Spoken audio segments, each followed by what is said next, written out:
Let's.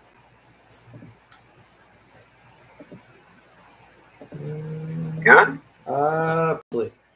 I'm having hope. Nice. Hope, but hope doesn't always mean good things, Coach. So No, but do me a favor, no Coach. I'm going to step. Let's try this again. I'm going to step out of the room, and if it Okay. works, that's working there. Yep. I can see.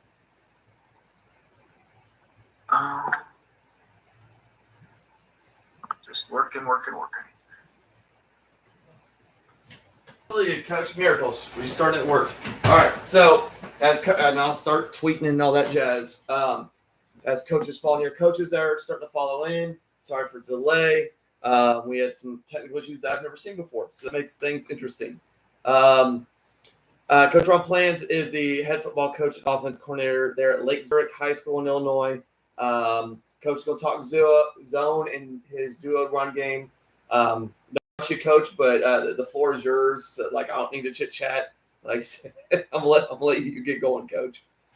Perfect. No, I appreciate it. And, appreciate you working through technical difficulties and making sure we can talk some ball today. Football. So just real quick, Lake Zurich High School is a 6A program, borderline 6A, 7A, depending on the year. We've been 6A the last couple years. In Illinois, the bigger the number, the bigger the school. And we go all the way up to 8. And our conference is made up of 8A and 7A schools, and we're a 6A program. So we're a little bit smaller compared to the teams in our conference, but we've battled pretty well. So if anybody's got questions, feel free to jump in and ask, or wait till the end. It's completely up to you. Usually when I talk about this, I go through kind of how we teach our run game conceptually, how we out. I can go over that stuff with you as well. So I'm one of those guys who does not believe that zone and duo are the same play, and so either I'm going to convert you to that thought or send you away, I guess, if you don't agree with how I'm doing it. And I'll explain why to us they're two separate plays, and that might make more sense to some people. So let's just talk zone in general, right? You want to organize, I think anytime you want to organize your run game, pass game, formations into families, so to speak, right? So that you can teach same as stuff to your quarterbacks, your tailbacks, your linemen especially, whoever you need. So kind of on the screen here, you've got all the different types. And what we do is we kind of make a checklist of the blocks we need to teach, plays we want to run. For the offensive line in this scenario, it'd be just the reach block, and then the tight end has to worry about some of those other blocks as he goes on. Okay, so when we get into zone, the big question is, do you teach combos or do you not teach combos? And I think this is where people get into the debate on whether or not the duo run play and zone are the same, especially if you're a heavy inside zone combo team.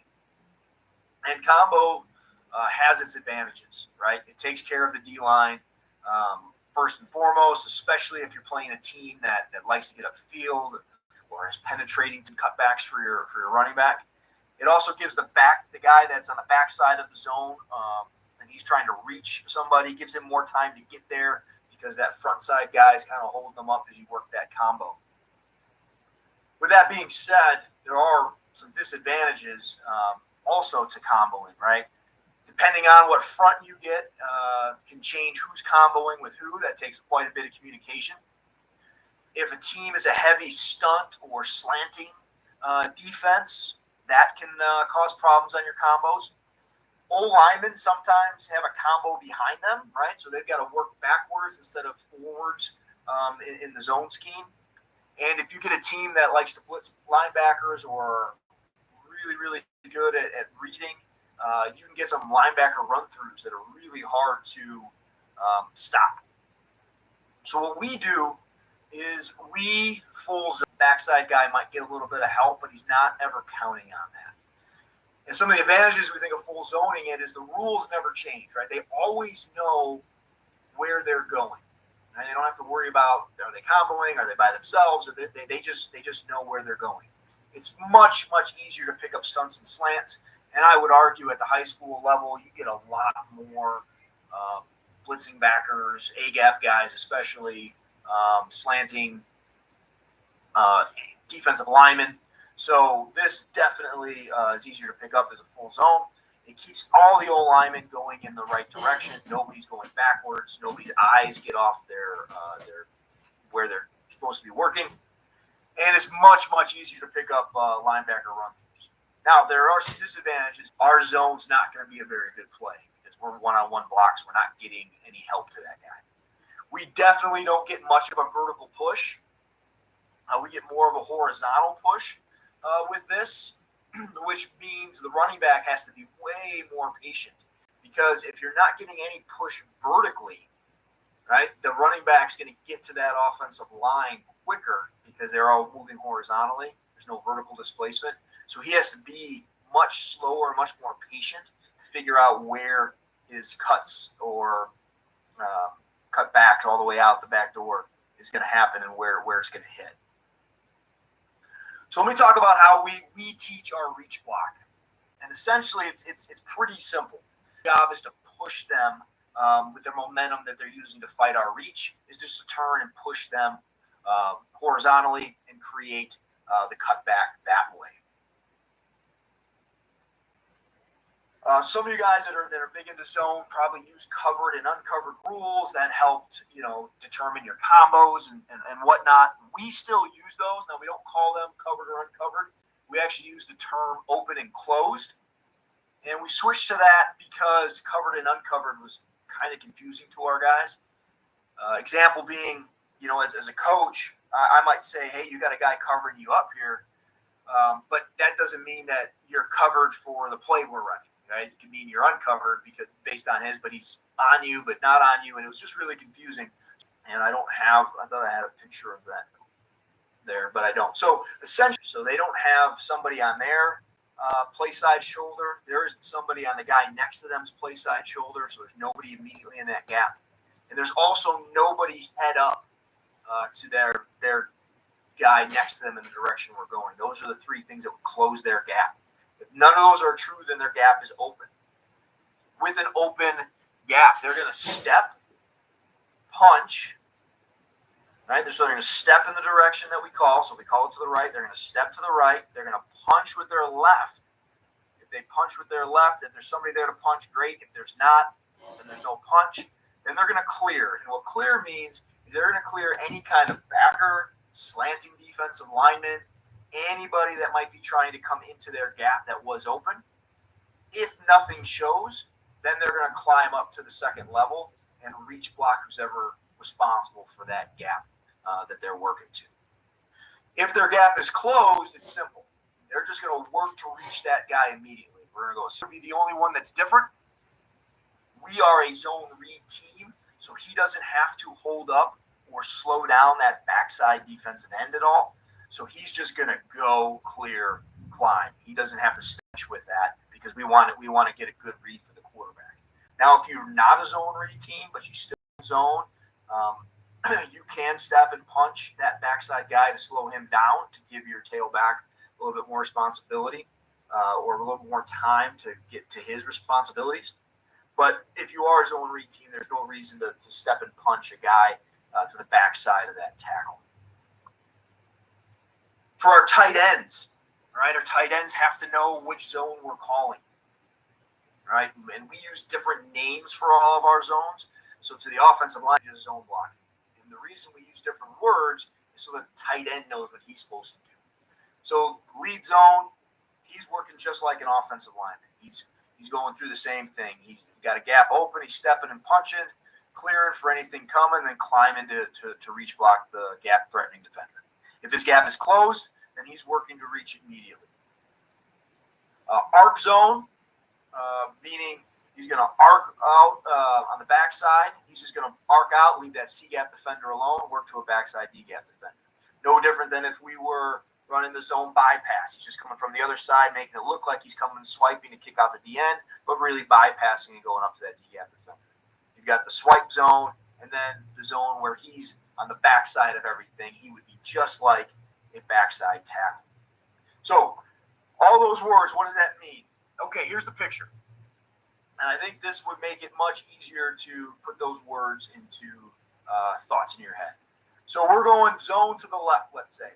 So our tackle here, he's looking to his play side gap.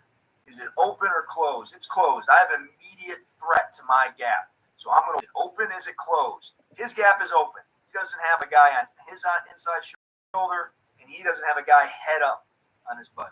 So he's open. So he's going to step, punch. This would be punching if he could. Clear. This guy stunting or this backer blitzing or one of those types of things, and then climb up to the guy that has his gap, which would be his backer. For the center, he is definitely closed. There's a guy on his in his play side gap, so he's going to reach him right away. Backside guard, he is open, right? There's nobody head up to his buddy. There's nobody on his buddy's inside shoulder or the shoulder closest to him, and there's nobody on his shoulder, nobody in his gap. So he's going to step, punch, clear slants from either side, and then climb. Tackle is closed. He's got a guy on his buddy's shoulder there, so he's got to go reach that guy. And the tight end has a closed gap in this case if we're running zone to the left, so he's going to reach that guy right away. I do not argue with you. I don't think it's outside zone because of our aiming point. And our aiming point inside leg of the play side guard. That's where we're aiming. And what we're looking for is this gap first.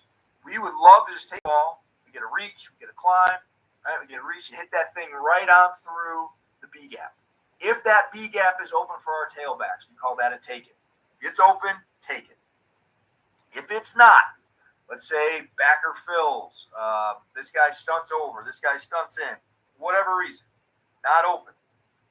He's going to try and put his foot in the ground and get through his second running area, which is the A gap. So that would be stick. He's going to stick it and get vertical. After he sticks it, if that's closed, stick it, cut it. And the quarterback is reading that C gap defender here. If we're running some kind of split zone, whether it's a follow zone or the swipe zone, then we are reading the D gap defender or the near safety. That gives us the opportunity to add RPOs and different things to the call anytime we are blocking the backside C gap defender. We can RPO off of that. All right, let's get to some film here, unless anybody's got questions.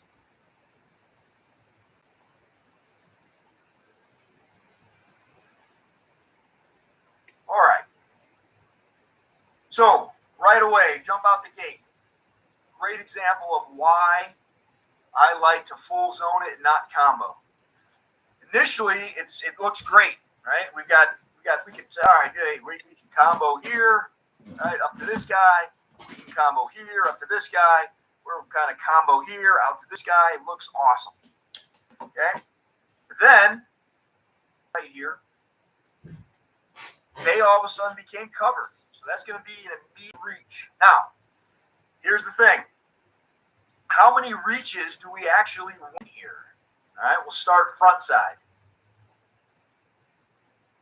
Don't really reach with the tackle. That guy maintains his leverage. The blitzing backer 33, we definitely don't reach him. The center kind of gets a little bit of a reach. The backside blitzer, we definitely don't reach that guy. Okay? And the backside tackle doesn't get his reach. So here we are running zone, and we don't reach really anybody. You could make an argument the center does. But what we do is we still displace these guys. We displace these guys horizontally really, really well. So for the tailback perspective, B-gap, don't have it. What's not good about this is the quarterback. The quarterback is supposed to attack that outside defender that's responsible for him. The tailback does a good job of making one guy miss in the hole, which you hope your tailback can do. Gain out of it. So what I like about the full zone is even though we don't reach anybody, we still have a play.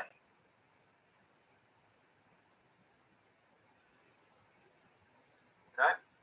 Now, you can also add tags and things to it. So this is a trade tag for us, which is essentially bash. So we are running zone 2 as we look at the screen to the right here. but the quarterback is the zone runner, and the tailback is not. So he's reading that backside C-gap defender. Offensive line is just blocking zone. They don't care what's going on in the backfield, but all the same rules apply. So let's see how we do here with the reaches. Okay, anybody there? There is nobody outside of him that's threatening him. So he doesn't have anybody to work for, so he's working up vertical. We do reach that defensive end with that tackle, so we get a reach there. The guard, be working more up to that linebacker. He's a little too flat, but he's trying to clear that. Ends up kind of running into it. Center doesn't really reach his guy, but gets a great horizontal displacement. Backside guard working up. He does reach. And there's the hook, and then that's where the quarterback fits through. And then it's one-on-one with a safety, which is, again, if you make that guy miss, great. If not, the safety's tackling you for 8 to 10 yard gain. All right, here's a follow zone. Okay, so we're running zone. So he's going to step, which is great. Doesn't really get a punch because of the stunt happening on the backside. But see how slow he is to go? He's clearing, climbing. Love it. That's great patience by him. There's no reason for him to run up there, especially if defensive lineman tries to cross 64's face. Okay, backside, 60, he's covered. He's going to reach that guy. That guy wants nothing to do with it. He's running a stunt.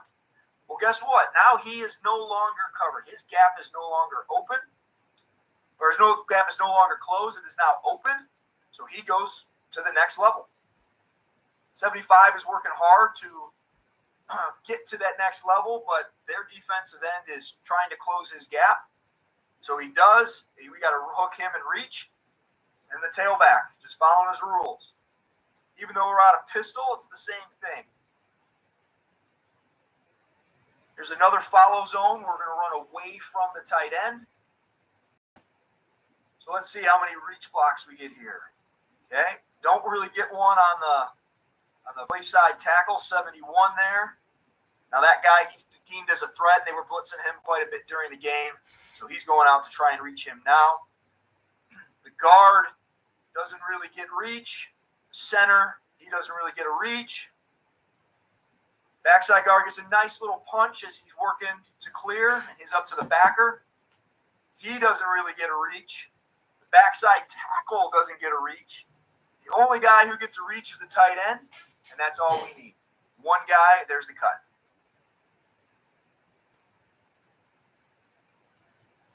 So even if he's patient and can see it well, you're going to get an opportunity somewhere.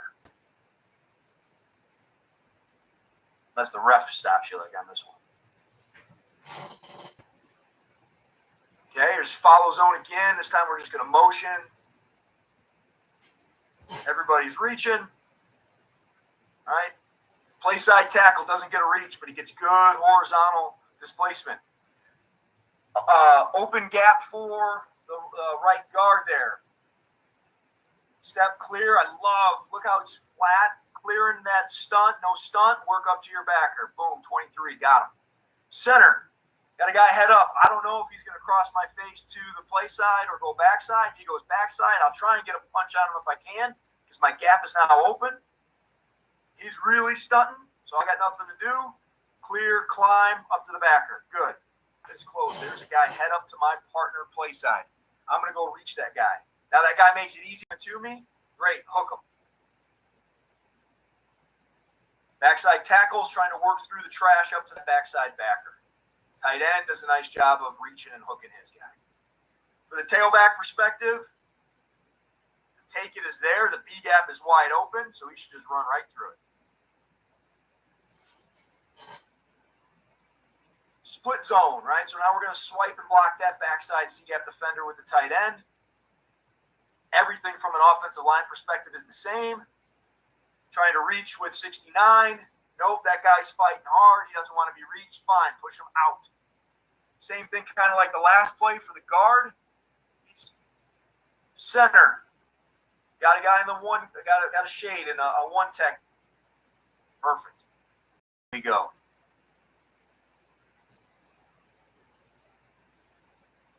You can we mess with our alignment with our tailbacks. This is the same side handoff, so same split zone, but we're going to give it on the same side as the zone. That helps us with our sidecar tendencies.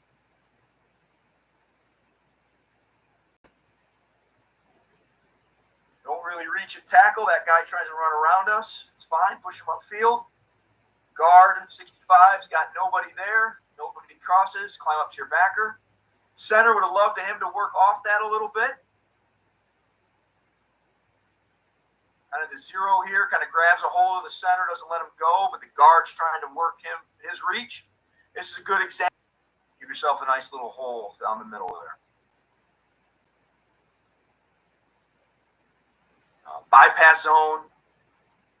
Now we're going to swipe across, but instead of kicking out 40 here, or 44, the end man in the line of scrimmage, we're going to bypass him, look out to the next guy. Things that you guys, I'm sure, are very familiar with. But the nice thing is we can do all these different kinds of zones without changing anything for the offensive line, right? They know what their rule is. I'm trying to reach and hook the guy that's threatening my gap. If I can, awesome. We're going to run right through there like you see here with the guard hook in 53. Boom, hook. There's the tailback through the hole. If he would not have gotten that hook and 53 would have fought him wide, he would have pushed him horizontally, and the tailback would have put his foot in the ground and try and hit the A gap. Working from the same side and try and reach and hook.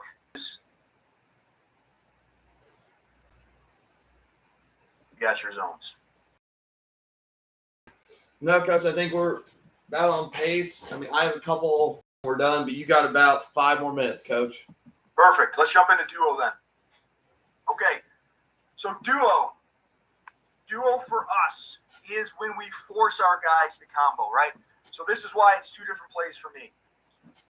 Combo and not have to read it and figure out if they're comboing or by themselves, we call duo. If we just want to zone and get movement horizontally, we call zone. So they're 2 separate plays for us. You get all the different kind of variation, a lot of the same things.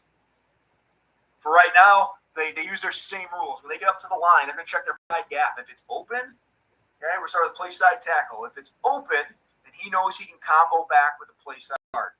And when we're talking play side, so most people call duo, they would call this duo right?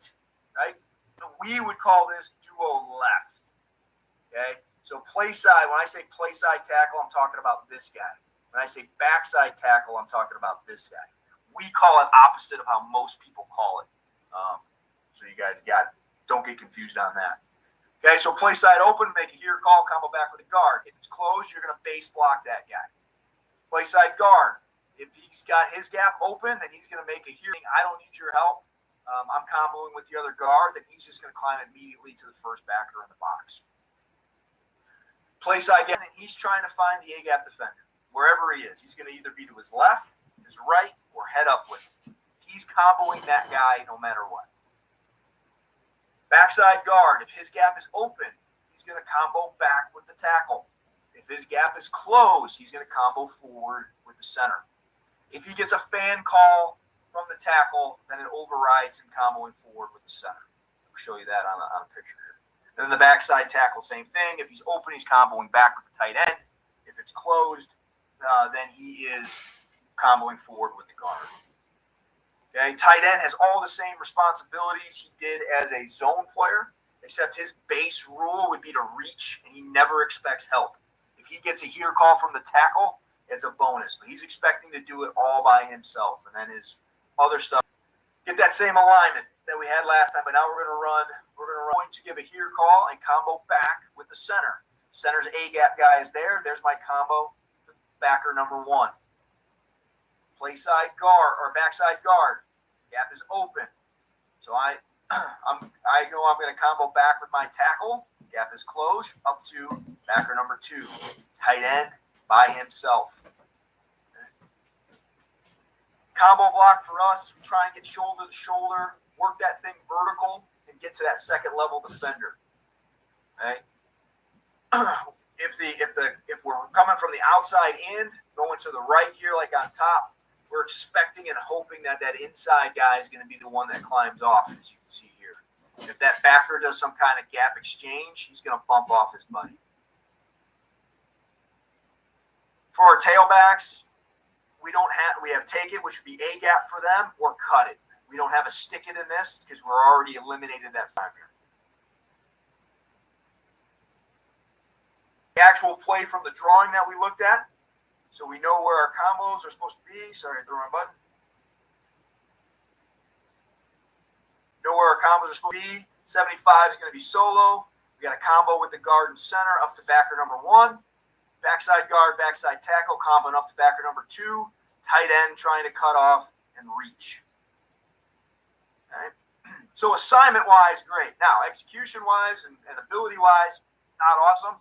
All right, 51 gets thrown like a rag doll. 34 is having a hard time reaching this guy. But still hits downhill nice. Gets us vertical. Still a gain of 5 or 6 yards here.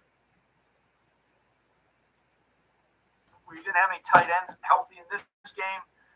So we're trying to get that reach block without having him reach. We're trying to get him to kind of quasi-dig that guy out. But you see the combos. Solo by 55, combo by 71 and 52, the guard and center. They're going to work up to backer number 1. 71 gets up to backer number 1. That's great. Okay. Kind of fights down. This one does kind of hit, which, again, the tailbacks you have to let the tailbacks use their ability. Love for him to get vertical. We don't get much push against this team. This is a huge 8A school in our conference that always has way better players than us. So we'll take any kind of gaps that we can get on that. Okay, here's 12 personnel. We've got 2 tight ends in the game. So the tight end to the left, he's just like tackle rules. He's gonna block out on a solo. Means I get a guard tackle combo up to backer 1. Center backside guard combo up to backer number 2. Hear me, Coach? Yep, I got you. Okay, I want to get 2 questions that I got in before we kind of got time here. Sounds good. First one, and I don't think I heard you mention it, and near to the comment, you might have at some point, as I was tweeting and all that other stuff to promote. Do you start with inside zone and then go duo? Have you tried giving on the ears, flipping the order that you install them? What is kind of your install process with the 2? Yeah, we always start with zone. So we always start our install with zone. It allows us to teach the open and close gap rules. It helps our tailbacks learn their aiming points and their cuts and their breaks. It helps our quarterbacks learn reading C gap and D gap defenders, and it teaches our tight ends all the different blocks that they might have. So we always start with zone as the beginning. Okay. I'm in thinking they have to go backwards in zone. So if we teach them always to go forward and then tell them it's in our duo stuff, it's much easier and you don't have to break as many habits. Okay. And then you kind of showed, really for both, like all the different tags and little adjustments for both.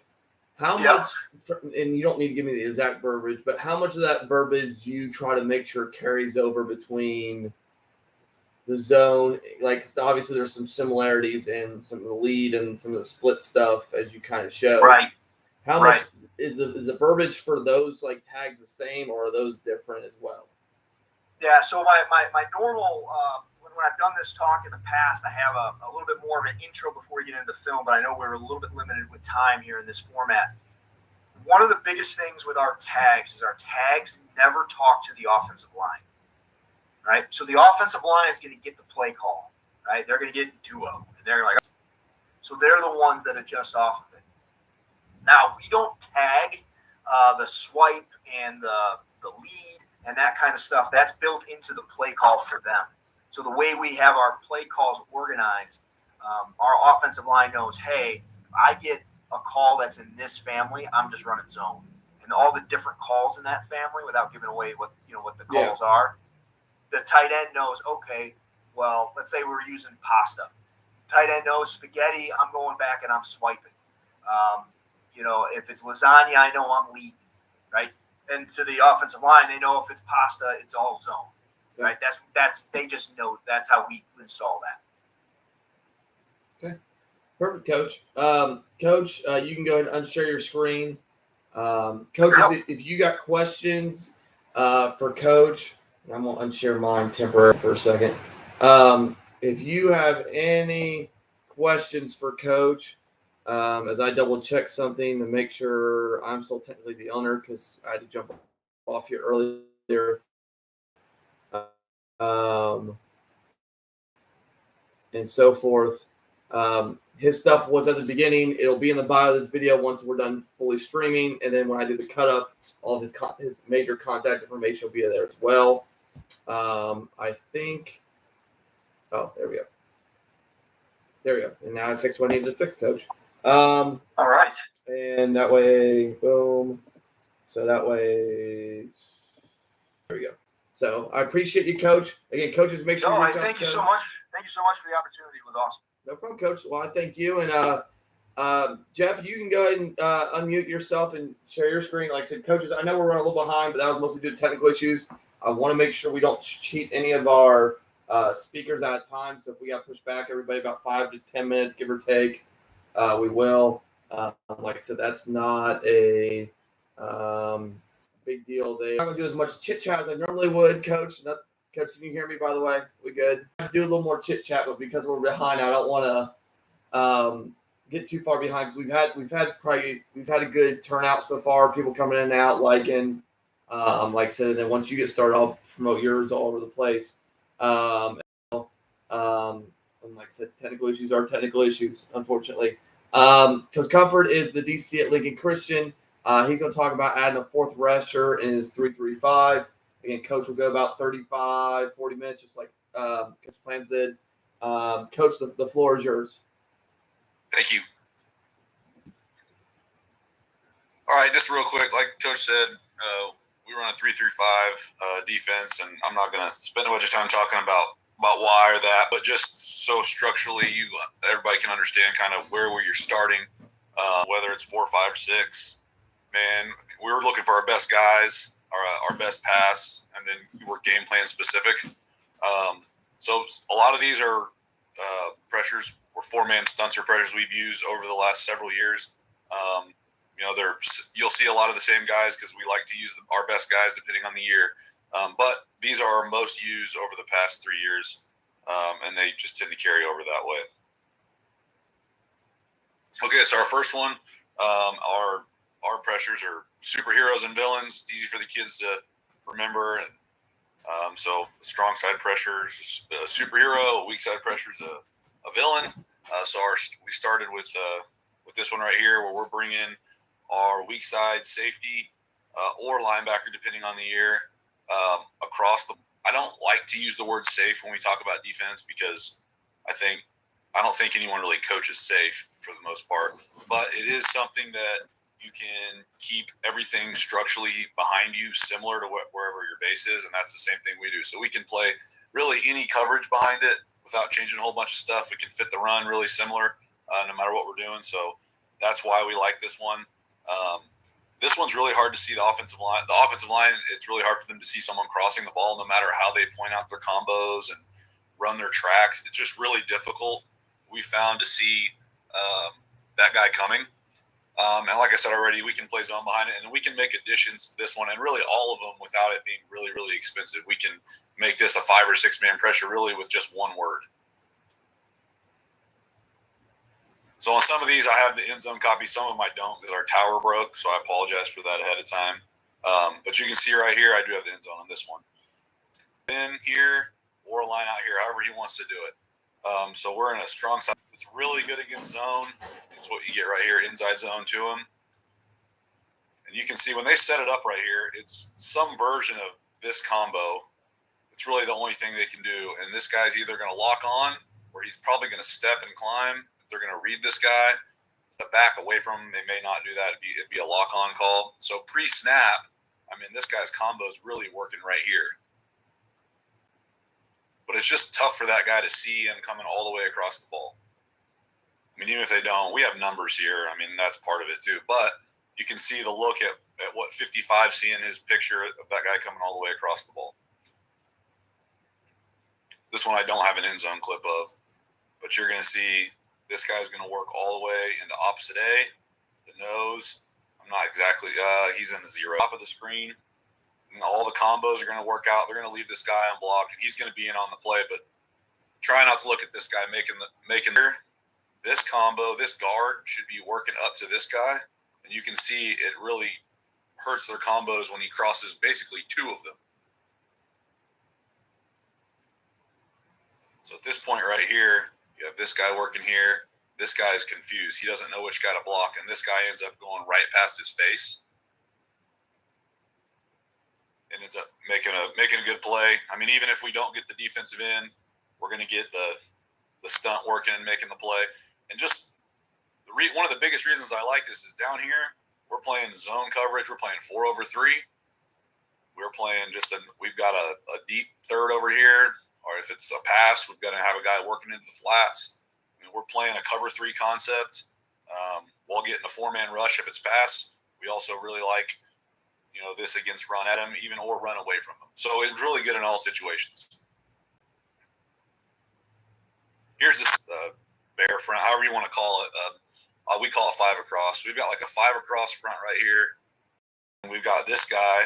The nose is going to work here. The weak side guy is going to work across into A gap. And then these guys are going to bail out of there if it's pass. So they get pass right here. So we're just getting a 4-man rush because those guys are bailing. We're playing cover 2 behind it. And then we get, I've got the end zone view of this one. We get a one-on-one with the running back. Our linebacker running full speed into the running back. He's got to throw it fairly quick. Okay, but again, it's a 4-man rush, so we're okay if he gets his ball off. We're not selling out to get a sack right here. If we do, that's great. We're dropping 7 right here, playing just a rushing linebacker, gets a one-on-one as well.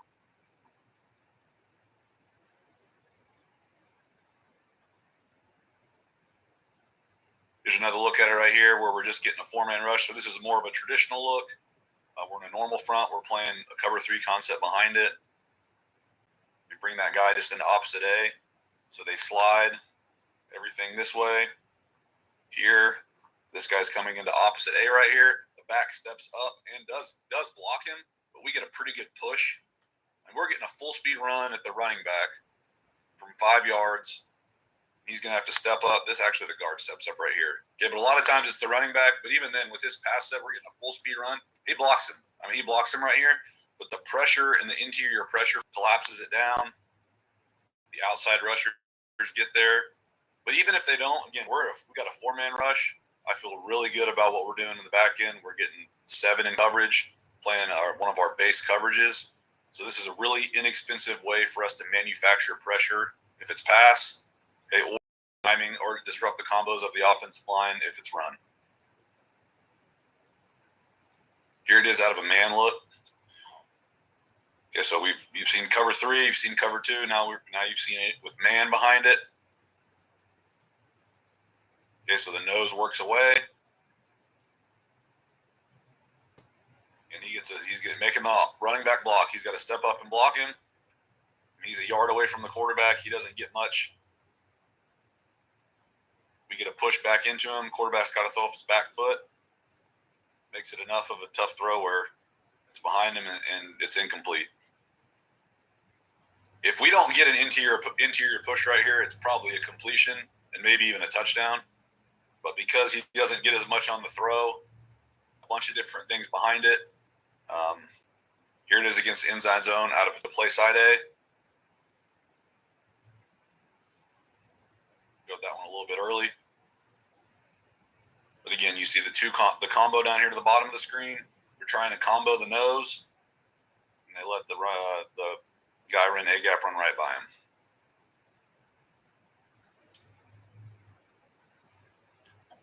Here it is against gap scheme. Okay, so they're going GT counter right here. They actually get a piece of them right here. They block it. But because of the way they're trying to block it, and then we disrupt the timing of the pullers right here, so he gets the kicker, he gets the kick, he gets the swab as well. So it leaves our Mike free to make the play. It slides through right there. They block the stunt, but again, we can still fit being physical to disrupt the pullers, and we get it to where it's second 8, where we can really do some things on second down. Here's a third look. Okay, so when you start doing this, we start crossing the ball a lot, which is stunt you've seen right here is here. This guy's going to cross into opposite A. You start seeing that. So to work something against that, we like to use our play set guy in A gap, which everybody has something like this. So the same look you saw a little bit ago where we're 5 across. You saw this guy coming into play side A. Now we're just going to send the front side guy. So they're in an empty look. Okay, we waste both tackles. They're kicking out to those guys. So we end up with a one-on-one, one-on-one, one-on-one. The nose gets a one-on-one. So we got 4 one-on-ones. So just thinking, just like offense, just thinking plays off play, same thing. Okay, we've got the opposite A gap pressure. Now we're gonna, our response off that would be just the play side A gap pressure. Here it is again. They block it up this time. So 5 across, running back steps up and blocks him. Gets a piece of them, so they flush. Okay, we don't have any contain right there because we bail on the pass, so our tackle didn't do a great job. Their left tackle and our defensive tackle did a really good job pinning us. But you can see right here we're playing a zone coverage, so we get eyes back around. So what could turn into a disaster against man, where we don't have anybody back there, we're still able to play zone behind it, have eyes right there, and it turns into 2nd and 10 instead of 1st and 10, or in this situation maybe even a touchdown. But we can do all this. We can one work for our kids to learn it. We don't want them to think very much. Okay, so that was one of our most used and our most efficient pressures over the past couple of years. We get a lot of mileage out of that through the year. One of the other things we get a lot of mileage out of is our corner pressure, where we're just sending the weak side corner off the edge. The weak side defensive end is going to stick into B gap. Sometimes we'll tell him he's got a 2-gap go. If he wants to go all the way to A, he can.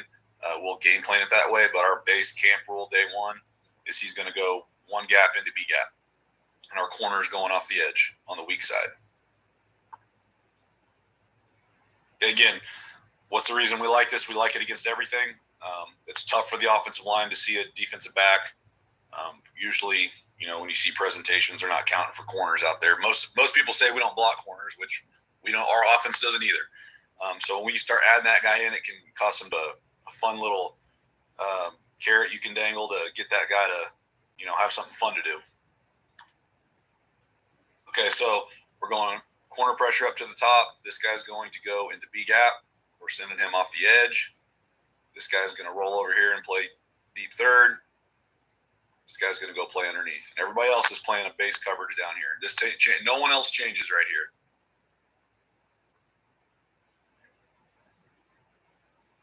One thing that you do have to work on this, when the back is on his side, however you want to handle it, if there's any kind of read game in the backfield, we tell our guy that he's got to blitz or he's got to rush the hip of the near guy to him. So that's the back right here.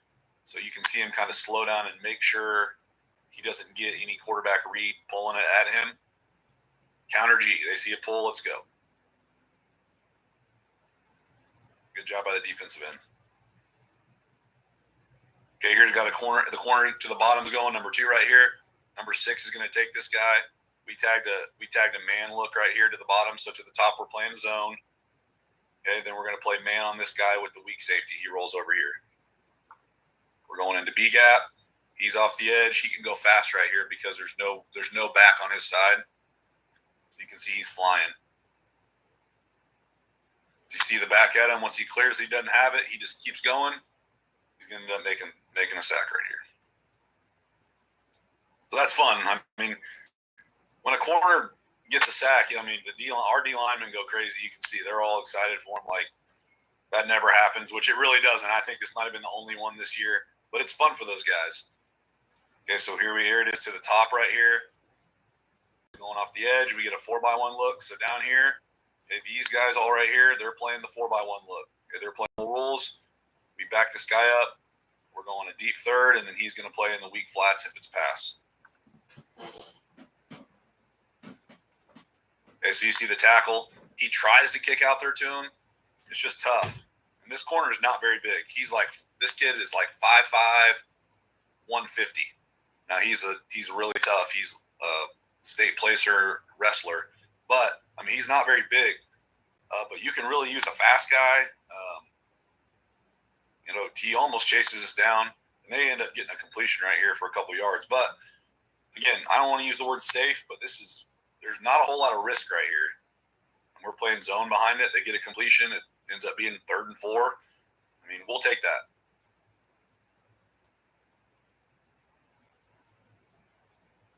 Got the end zone copy of this one. He's going off the edge. This guy's going to sink back. There's a safety out of the picture. We've got a linebacker. This whole side of the field's not doing anything different. We're playing cover 2 look right here.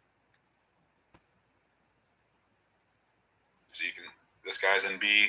We may have given him a 2-way goal in this game. I cannot remember it. Yeah, you can see he's really trying to work to A right here, but 55 slides away from him, so he just takes it. So no one ends up blocking him. And now this was probably week 9. I think it was something like week 9. So the team we were playing had seen this. So you see 5 check up onto his side and then sees him off the edge and he chips him. But he has to throw it really fast. And that turns into a turnover. And so again, you're seeing just like offense. I was watching Cook right there, just letting these guys focus on what they're doing without giving them too. So we've got the corner to the top. He's going to pressure right here in 2x2. We don't care if we do it at 2x2, 3x1, 4x1. We try to do anything we can not to check out of this stuff. He's going to work here. He's going to work here. The linebacker underneath. Everybody down here is playing the zone coverage they're used to playing. The coverage called.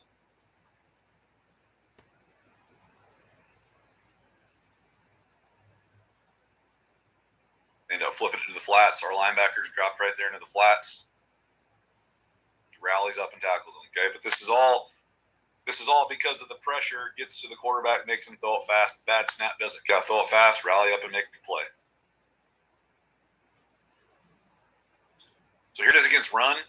Okay, so what we tell our corner if he gets run at him, he's going to run the same pressure. They're not going to be able to block one of our better tacklers. So up to the top, he shows it a little bit early. They don't kick him. They end up trying to log the defensive end, and the puller has his eyes inside and wraps for the linebacker. They miss the corner. And this is a pretty good job of him by getting skinny and getting his legs. That's about as good as you're going to get on run at him like that. That was a really good job by him. So we don't mind if it's run. We'll run it against if we're expecting run. If we are expecting pass, we don't mind against either one of those things. Okay, here you can see up top, we're playing man down here in the red zone. He's going to spike into B. He's off the edge. There's no read game possibility with side, so he can go really fast. The back's over here, you might have to slow down a little bit. But since he's not, he can really go. He's not really a factor in the tackle, but you can see he just takes away. Any cutback right here is gone. He flattens it out. So again, run away, run to him. We don't mind. We'll call it in a rundown. So this year we added for the first time, we call it flop. We're exchanging gaps at these guys. We're going to work upfield with the weak defensive end and put the corner into B. This year's the first time we did it. It worked really well for us, so I'm sure we'll continue to do it. But if you're going to run that corner pressure a lot, you've got to have something to constrain it, and that's kind of the thought process we had when we started doing this. Okay, so the corner of the bottom right here, the defensive end is going to win. But again, the combos are already worked out. Combo into that to the 5 technique. The nose. They leave B gap open for a fairly easy TFL for the corner. Okay, so just constraint plays, just like offensive guys do. We want to have plays off plays, and this is one of those things. Here it is again. Okay, so you saw this already against this team. They're in a 4x1 look. We've already done this. So now we're here, and we're going into B gap. This guy comes over and plays the deep third. This guy's going to play into the flats. See him work upfield. They help us out there by full sliding away. And then there's nobody to block the corner. And he doesn't end up actually making the play. That's one thing you do have to train a little bit. They're coming. Usually they're going to be unblocked. throttle down and be able to make a play. And that's tough. You're going full speed into a 7-yard drop. It's called X strong and X weak, exchanging the defensive end and the safety or the linebacker on this side, again, depending on the year. We also have X strong, where we'll exchange these guys. So if you have a guy you walk up a lot on the weak side, which is why we put this in, this picture's from depth, but we had a guy that he would walk up right here a lot against heavy personnel. You can really utilize this if you're wanting to switch up your read game, like how if you're a gap exchange, or if you're not, you're trying to switch up what you're wanting the quarterback to see. This is a good way to do it. So you'll see most of the picture we have against these are with the guy walk down. So here's the exchange happening right here. He's going to work up the field. He's going to work into B. Everybody else is running the base call against a team we've already done a couple different stunts against. Now we're going into weak side B. And they slide to it just fine. I mean, their guard sees it. But the wide slide gives them a two-way go. He ends up getting into B and, getting hit on the quarterback.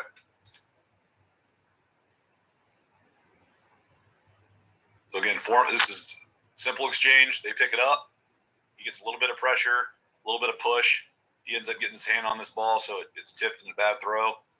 But again, we're getting a 4-man pressure out of a different kind of look. Everybody from here to the top of the screen's playing a normal base down call. Down here, because it's empty, we made a few adjustments. But it's not expensive. Nothing we're doing is real expensive here. You're going to see it right here, where we gap exchange it. A vertical push, that tackle's full team. So he's going to vertically push the tackle in the tight end. So he does a decent job. He ends up getting turned out at some point right here, but that's because the tackle stays on him. So he doesn't end up losing any ground. He just switches into B gap. And again, the guard's going to him. That happens so fast. And the guard's trying to combo to the 5 technique or to something else coming to him where he just doesn't see him coming. So again, this one's been really good to us because it's just really easy and inexpensive. We don't have to add very much to it. Here's a look at option where I was talking about mixing up the quarterback player. Okay, so typically for us, this would be the quarterback player. They're looking at him. They're going to pull and read off him. But what ends up happening here, we're going to go vertical, switch into B gap, working outside, makes him pitch it really quick, and let our pursuit gets there. So just to read for the quarterback, if you need a different way to do that. Again, it's a one-word thing you can do. This would be a not very good version of it. I wanted to put it on here because it happens. This is a terrible job on the stunt right here. We show it early. We get no look. He's spinning around, not really doing what we want him to do there. But all that being said, we're getting a 4-man rush, and we're just playing zone behind it, and we're fine. If we don't get there, we're in good shape. We're not going to – it's not a bust. We're not going to panic. We're still in good shape if that happens. To be – this combo's probably working to this guy. You can see him point to him, the offensive lineman. 55, he works away. So 55 says, I'm supposed to climb when he works away. Slide the linebacker inside. Bust in the backfield. But even if it's option right here, one's going to pitch this ball right now, and we're going to have a guy for him.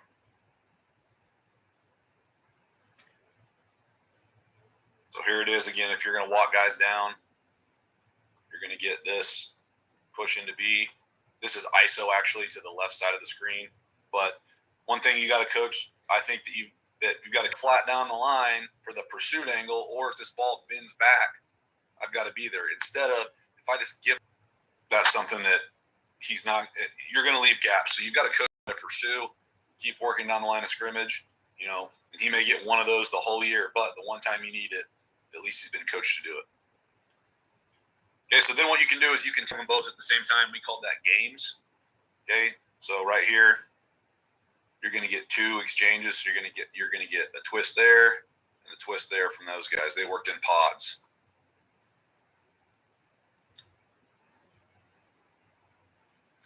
So again, 4-man rush. You're getting 2 X's or exchanges, whatever you want to call it. Creates pressure for quarterback and the offensive lineman. Yeah, but defensive end does a really good job pulling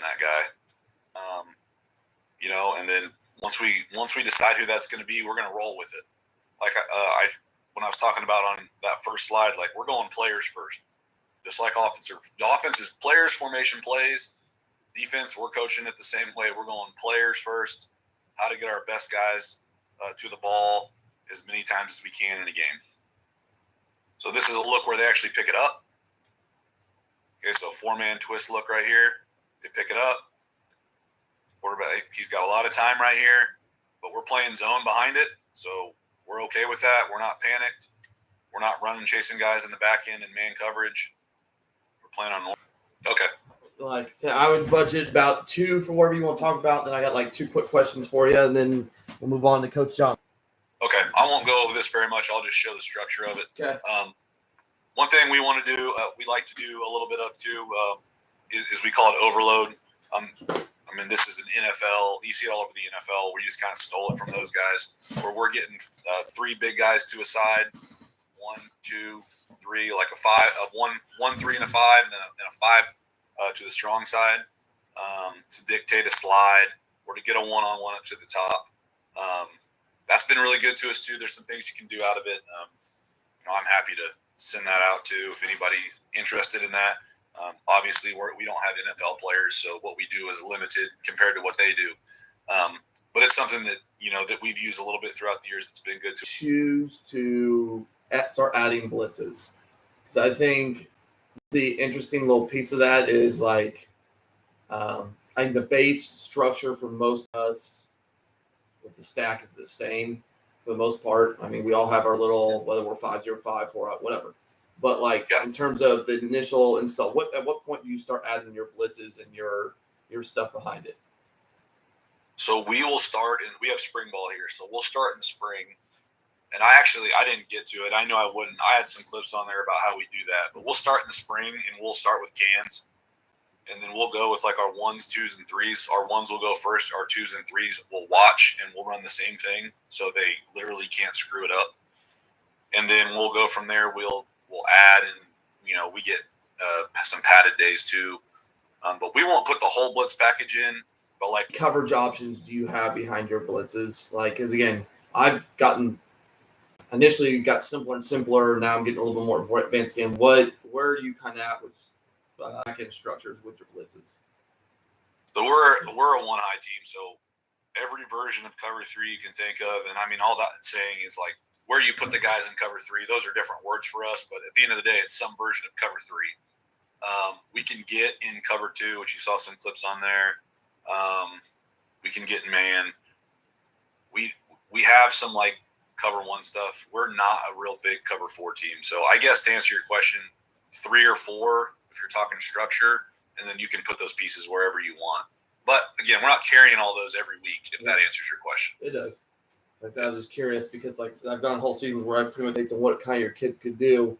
So yeah, I think that's about it. I think that answered most of it. So coaches, Twitter and other stuff being contact information. Like I said earlier, I mean, we're not fully back on schedule, but we're close.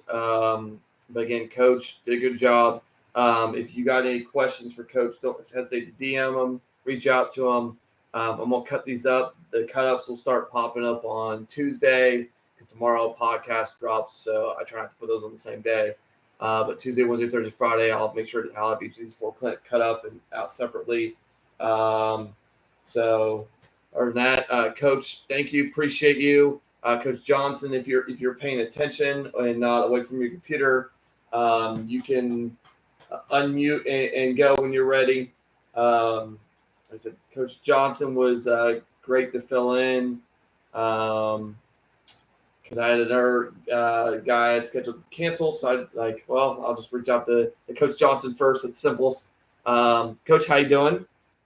Good, man. How are you doing? I'm doing all right. Like I said, I mean, you can share your screen there. You know the drill. Like I said, between me, your own channel, Coach Tatum, who popped up in the chat. Like, I mean, you've done enough of these to not really worry about anything. You know how this whole ordeal goes. Coaches sharing the screen. Coach Johnson is going to talk about unbalanced and unique formations. I really think that's the most of the spiel I got. Coach, the head coach at Hope Greenwell in North Carolina. Hey, thank you to Coach Bandstra for having me. I've almost watched getting close to all of his events, program development, and so I'm hoping I can come on here and just give some type of a nugget of anybody that's listening and that they can apply. Thanks again, Coach Bandstra. So I'm about to begin my 9th year as a head coach, 13th year as a coach, and just got to Green Hope last May. Took over program, and obviously we didn't do as well as I would like. First time 12 years not making playoffs, but we're going to fix that this year. And my topic that I'm trying to cover this afternoon is how to steal yards from defense using unbalanced and different type of formations. And one of the reasons I got into this is I really wanted to add that to our repertoire because we run the power rate, to branch off the air raid and focus a little bit more on running because I do like to run the ball as much as through formations and going unbalanced. And we toyed around a lot with it at Northwood for the 23-24 season. Our quarterback would get nice light boxes, and there for a while he was a top 10 when it came to scoring and rushing yards as a quarterback. So he was our dude, and we had a guy that went to NC State and how to find ways to get them touches. And so one of the first ways that I'll talk about it is we call it diamond, and we can do diamond a bunch of different ways. We can isolate a receiver one-on-one. But one of the things that we'll do is it can either be a sugar huddle where, we tell them, hey, this is what we're going to do when we come out first play of the drive, or it could be a one-word call. So how we set that up is here we'll call diamond, and we'll call smoke screen to whatever receiver we want. Over here we can tag it. And what it does is it's going to get 3 blockers, and then we're going to release our right for a playmaker. So if you put your running back out there, it's just like a running play. So what we're going to do is he's going to get whoever is pressing it. He's going to get most dangerous man inside, most dangerous man outside. And what our linemen are told to do is that we are getting flat, sidewalk, all right, and then he's going to the next level and looking for anybody. And then these 3 are protecting, and the center will then eventually we tell him to go and clean it up, almost like the touchdown block on book sweep it, and these 2 are blocking the backside of the quarterback, obviously. And so what we're doing is we're just getting a quick little smoke screen out of there, and we'll dial it up and do a bunch of other things. But we've done one-word call, sugar huddles out of this, and so now you're getting a 4x1 going empty. So now with the defenses, it's a bunch. We'll go formation to the boundary, and you're also getting an empty look. And so you kind of see what the defense is willing to do, especially if you go formation to the boundary. Are they willing to give all 4 guys over there? And you'll get a lot of timeouts. You'll get some frustration. And as soon as they do, we'll go with a slant. And I have film for all of this. We'll go with a fade. All right, we can go speed out, and then we can go a hitch. All right, and then if we don't like that, and they're covering 2 over 1, and they're taking numbers over here, we get a light box. And now you can talk about all different things with the quarterback run. We've done, QGT. We've done Q dart, Q gut, which is a 5-man power, but it's the guard pulling for the backer and our offense line basing. And then we've also, where we've come up and we've done a quarterback sneak. So there's a bunch of different things you can do, and then you can window dress it with the running back or the X in our carries right here going in motion, all that good stuff. So this is one of our formations I have filmed. Like I said, I'm going to try and get through all the different formations that we've used, and then I'll get into some film. So after that, now, if say that you don't want to go unbalanced, or say that you want to go unbalanced and not go completely empty, all right, here's one for you. So now what we're getting into is it's the same look, but now we're going unbalanced. We still have, depending on if we want to run a bubble, we want to run a smoke screen, and we've even ran a tunnel, because now with our running back, the way that we run our tunnel, and I'm sure a lot of people have seen it, is we run it just like USC, and I think a lot of people where you'll fake GT, and then you'll hit it backside. So now you have 3 different ways of running your screens. All right, you already have one guy that's going to block, and now you're going to see is the defense going to remember, and do they have their rules about being unbalanced? And one of the reasons why this is also a great formation is you put it into the boundary, and then you're going to see what does the defense give you out here to the perimeter, and then you can dress it up and do a bunch of different things. And then you can motion a guy into the box. So if you didn't want to go empty, and you want it to be able to do the same type of look you just got, now you can go smoke screen to this guy right here, and now you got 3 lead blockers and kind of a fake little ride with the running back, but you have the numbers out there. Or if they give you a 4 or 5 guys out there to take that away, now you have quarterback run game opposite.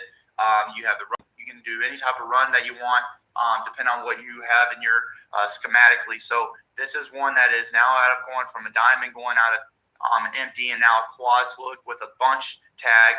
You guys see what the defense is going to do. Now you go unbalanced. All right, and you're going to have to see how they handle it. Are they going to give you a box? Because if they give you a 5-man box, all right, now you got numbers for a quarterback game, run game, and even numbers in a running back if you're reading somebody at like an end or the next level. It gives you a bunch of different options. You got 2 guys that now can go in motion, a bunch of different ways to dial it up. Like I said, is we've done sugar huddle, we've done one. H is going to be kind of our tight end hybrid, and now what we'll do is we'll call this formation. We call it cluster in the past, but now what the best part is you have these 2 on the ball, and now we can either have cluster slot or cluster triangle, different ways to call it. And now what you got is you can move this guy all around, all right, and you still have unbalance, and you can tag him to be a wing, a sniffer. And then one thing that we've also experimented with is now he hops off, all right, and now you can do a bunch of different ways of creating a trips look or a bunch look, all right, and he's just nothing but a lead blocker. So now you can throw a bunch of different screens out there because let's be honest, a lot of times a lot of us offense coordinators, when we go with unbalanced, and one of them is always like a smoke screen or a fast bubble screen. So here's another way that we'll go unbalanced.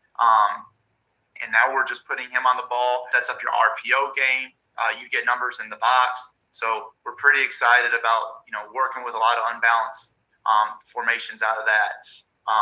And then so now kind of going into some other things that we'll do when it comes to empty calls. So we'll have our running back now go out, and we can either put a tight end or another one of our H backs. All right, and now we're setting up, and I got this. I love getting this from the gun T guys like Kenny Simpson.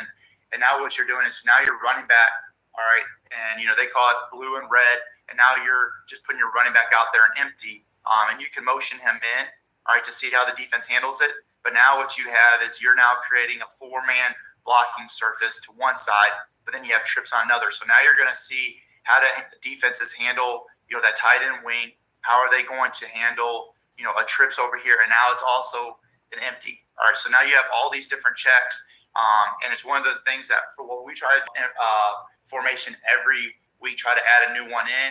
We try to do something empty, and we try to do something unbalanced that they haven't planned for. So now, if you're getting into like week 7 or 8, and if you're in a state like we have, our conference gets all of our games pretty much, and so now if they're seeing 7 different empties, 7 different unbalances, a heavy formation or different personnel, whether it's 13, 12, 21 personnel, now they're going to have to spend time with all those things. And if you can run your entire offense out of those and you're showing different things, that's a lot of stuff to break down. And now that's taking away time from them focusing on what your bread and butter is, and you can just dial up. So it's something that we try to do is to give them, it's the same thing when people run the swinging gate, is they're trying to find ways to be able to kind of throw some smoke and mirrors for the defense to prepare for, so you can get really good at your base stuff, get into, and then we can also motion our running back here. And now all of a sudden it's just it's a twins with a tight end and a wing. And now you can mess with it. Formation, we can go into the boundary, into the field. And one of the things that we love to do is running a lot of jet and jet buff. And now what we have here is, you can do the same thing with the running back here. Now all of a sudden you motion him, and now he's coming in motion. And now you got double motions, and the defenses aren't focused. Now all of a sudden you're going to be able to, get off to the edge and to the perimeter. And so the other thing that you have to remember with these formations and doing this is formations are cheap. All right, a lot easier to install.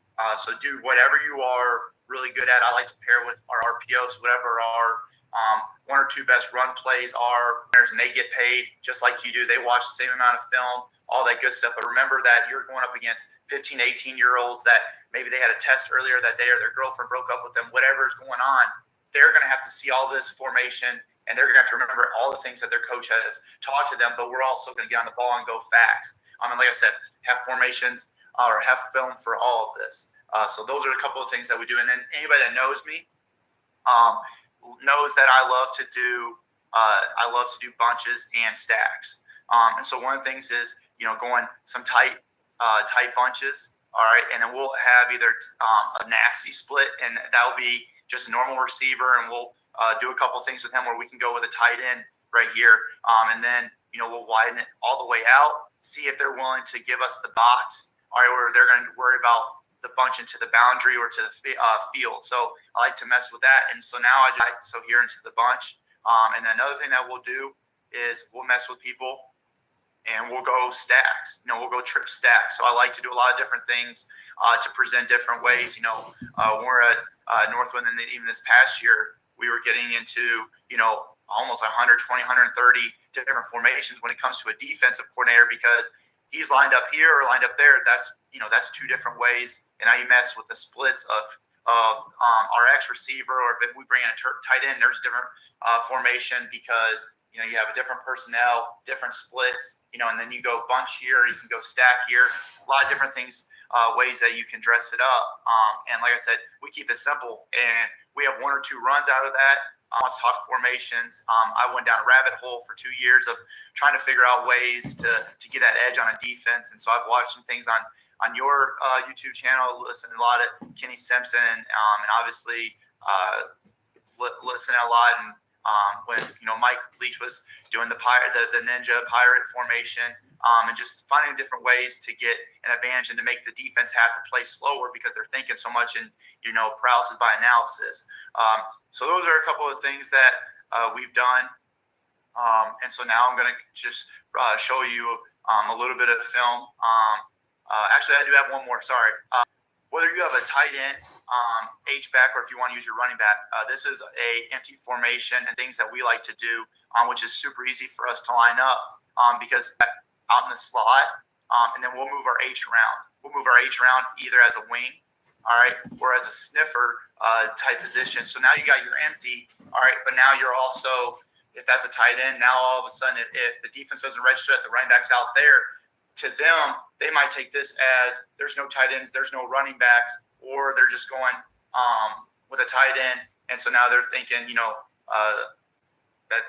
what are we going to do with that formation of having a sniffer or a wing, and they got to break it down. But for us, we can either motion that running back in, or we'll go jet with, lining him up as a sniffer or an H. And then one of those that I'm going to show is when we were playing for a conference title, we hadn't shown this formation, and they, and all the eyes were on our tight end. So they're thinking that we're going to try and do something with him. And we just did a fake jet, and we ran a cue up. And then you can always obviously, you just got to make sure to be able to tag and tell everybody what they got is now you can put your tight end on the ball as well. And now you have a 3-man surface. I know you would as possibly wing, but now a 3-man surface, hand the dirt.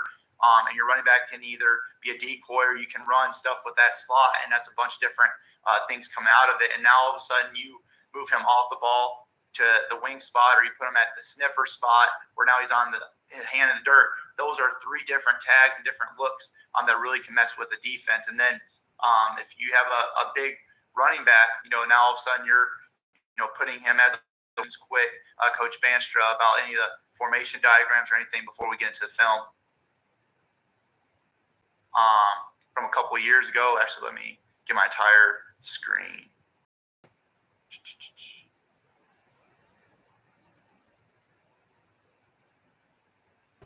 All right, so one of our first formations that that I wanted to show is right here. Let me get this out of the way. All right.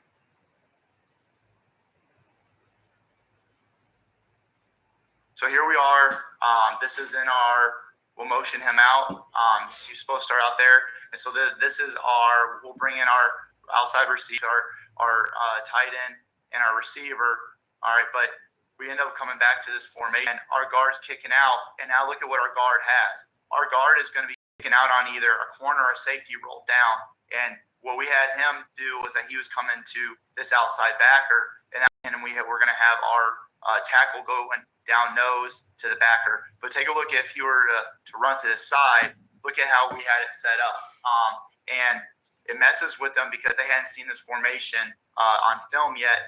And as you could tell, if we would have ran it the right way, you look at what we had. I mean, he could pretty much walk off the line, and we were going to be able to be in a good spot. All right, so that's 2, 3, and then we have 4 and 5 out here. Really quick lineman, and now let a playmaker get the ball in his hands. So here we are lined up, and they don't even have anybody on the press. So now we're getting free releases. All right, and we had told them, okay, read on most dangerous man. So he's got press man, and then he's getting outside. And the reason why we want or get to the outside is because we have 1, 2 coming to help clean up, and then our running back. As you can tell, we had numbers out there. All right, and we had to just make, break 1 or 2 tackles. All right, so that's out of a stack and going to the boundary. I love doing formation into the boundary, and you'll see that looking at this. So here's our diamond. All right, and like I said, we will one-word call this. We'll sugar huddle it. So we are just like, hey, let's see what we got here. And this is our running back. All right, we'll just boom, get out there and make our blocks. So he's going to the out when we're lined up in diamond. So he's got most dangerous man outside. He's got the point man. He's got most dangerous inside. And we release our tackles. All right, and we have numbers out there. And once again, this was a new formation for the week. All right, and they hadn't seen that. And there we are off of a smoke screen. We got 20-something yards. All right, so here we are again. Same formation. All right, we run with our quarterback. We're taking a look. They take 2 over 1 because he had a big couple of weeks before. So now you got 2 over 1. All right, and then we end up coming back to this later in the game. But if you take a look, 1, 2, 3, we got 5 guys in the box. Okay, we go with the smoke screen. Well, sorry. He faked this a little bit too long. We went ugly, all right, because this was his first year being a quarterback. And so it was supposed to be just a look here, and then we have wrap around. All right, and now his QB draw, and he makes us look really good. All right, but they had, to try to take away the diamond and then our receiver. All right, and now here we are once again, getting into our diamond. Okay, and then we pump fake it. All right, and then we hit our fade down the sideline because we had got him twice. And so now throw is right here. And we had seen that they got a safety high. So we were like, hey, you got a nice little window here. And we get fade. All right, ball could have been a lot better. All right, but this is what you're going to get out of these formations is if they think that you're just going to throw quick screens, it allows you to boom. And there you go on a nice little like pop, little pop or, a little screen and go. In our tight end and wing. And now you see, okay, he took it like a draw like he was supposed to. All right. And now take a look. We got a nice little Q buck. Sorry for it being from a mile away. That's where it was up on our press box. But you can see now you got 3. I mean, you got a guy, 5 yards, 6 or 7, then 10. We end up coming back and throwing a smoke screen out here because we trusted that relationship.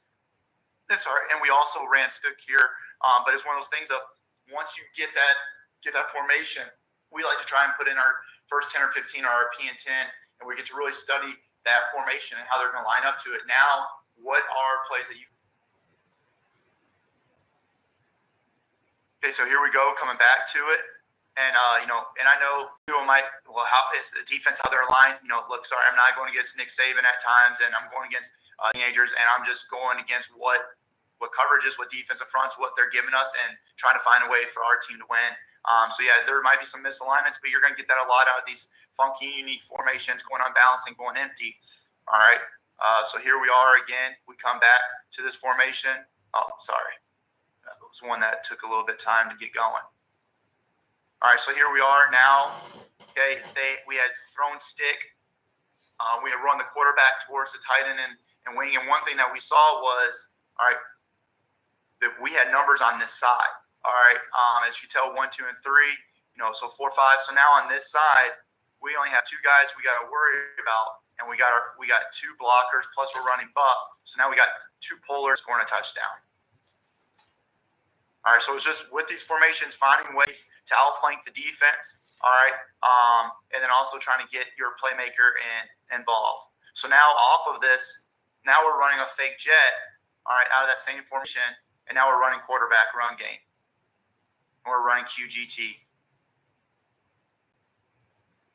Sorry, let me make sure that we see that from the beginning. Sorry about that. So here we go. Now we're window dressing off of that. We've been running to the tight end wing side. We had thrown the ball. Now we're faking that jet, and now we're going quarterback weak and running QGT. And now we got numbers, and we get a nice little run for our quarterback.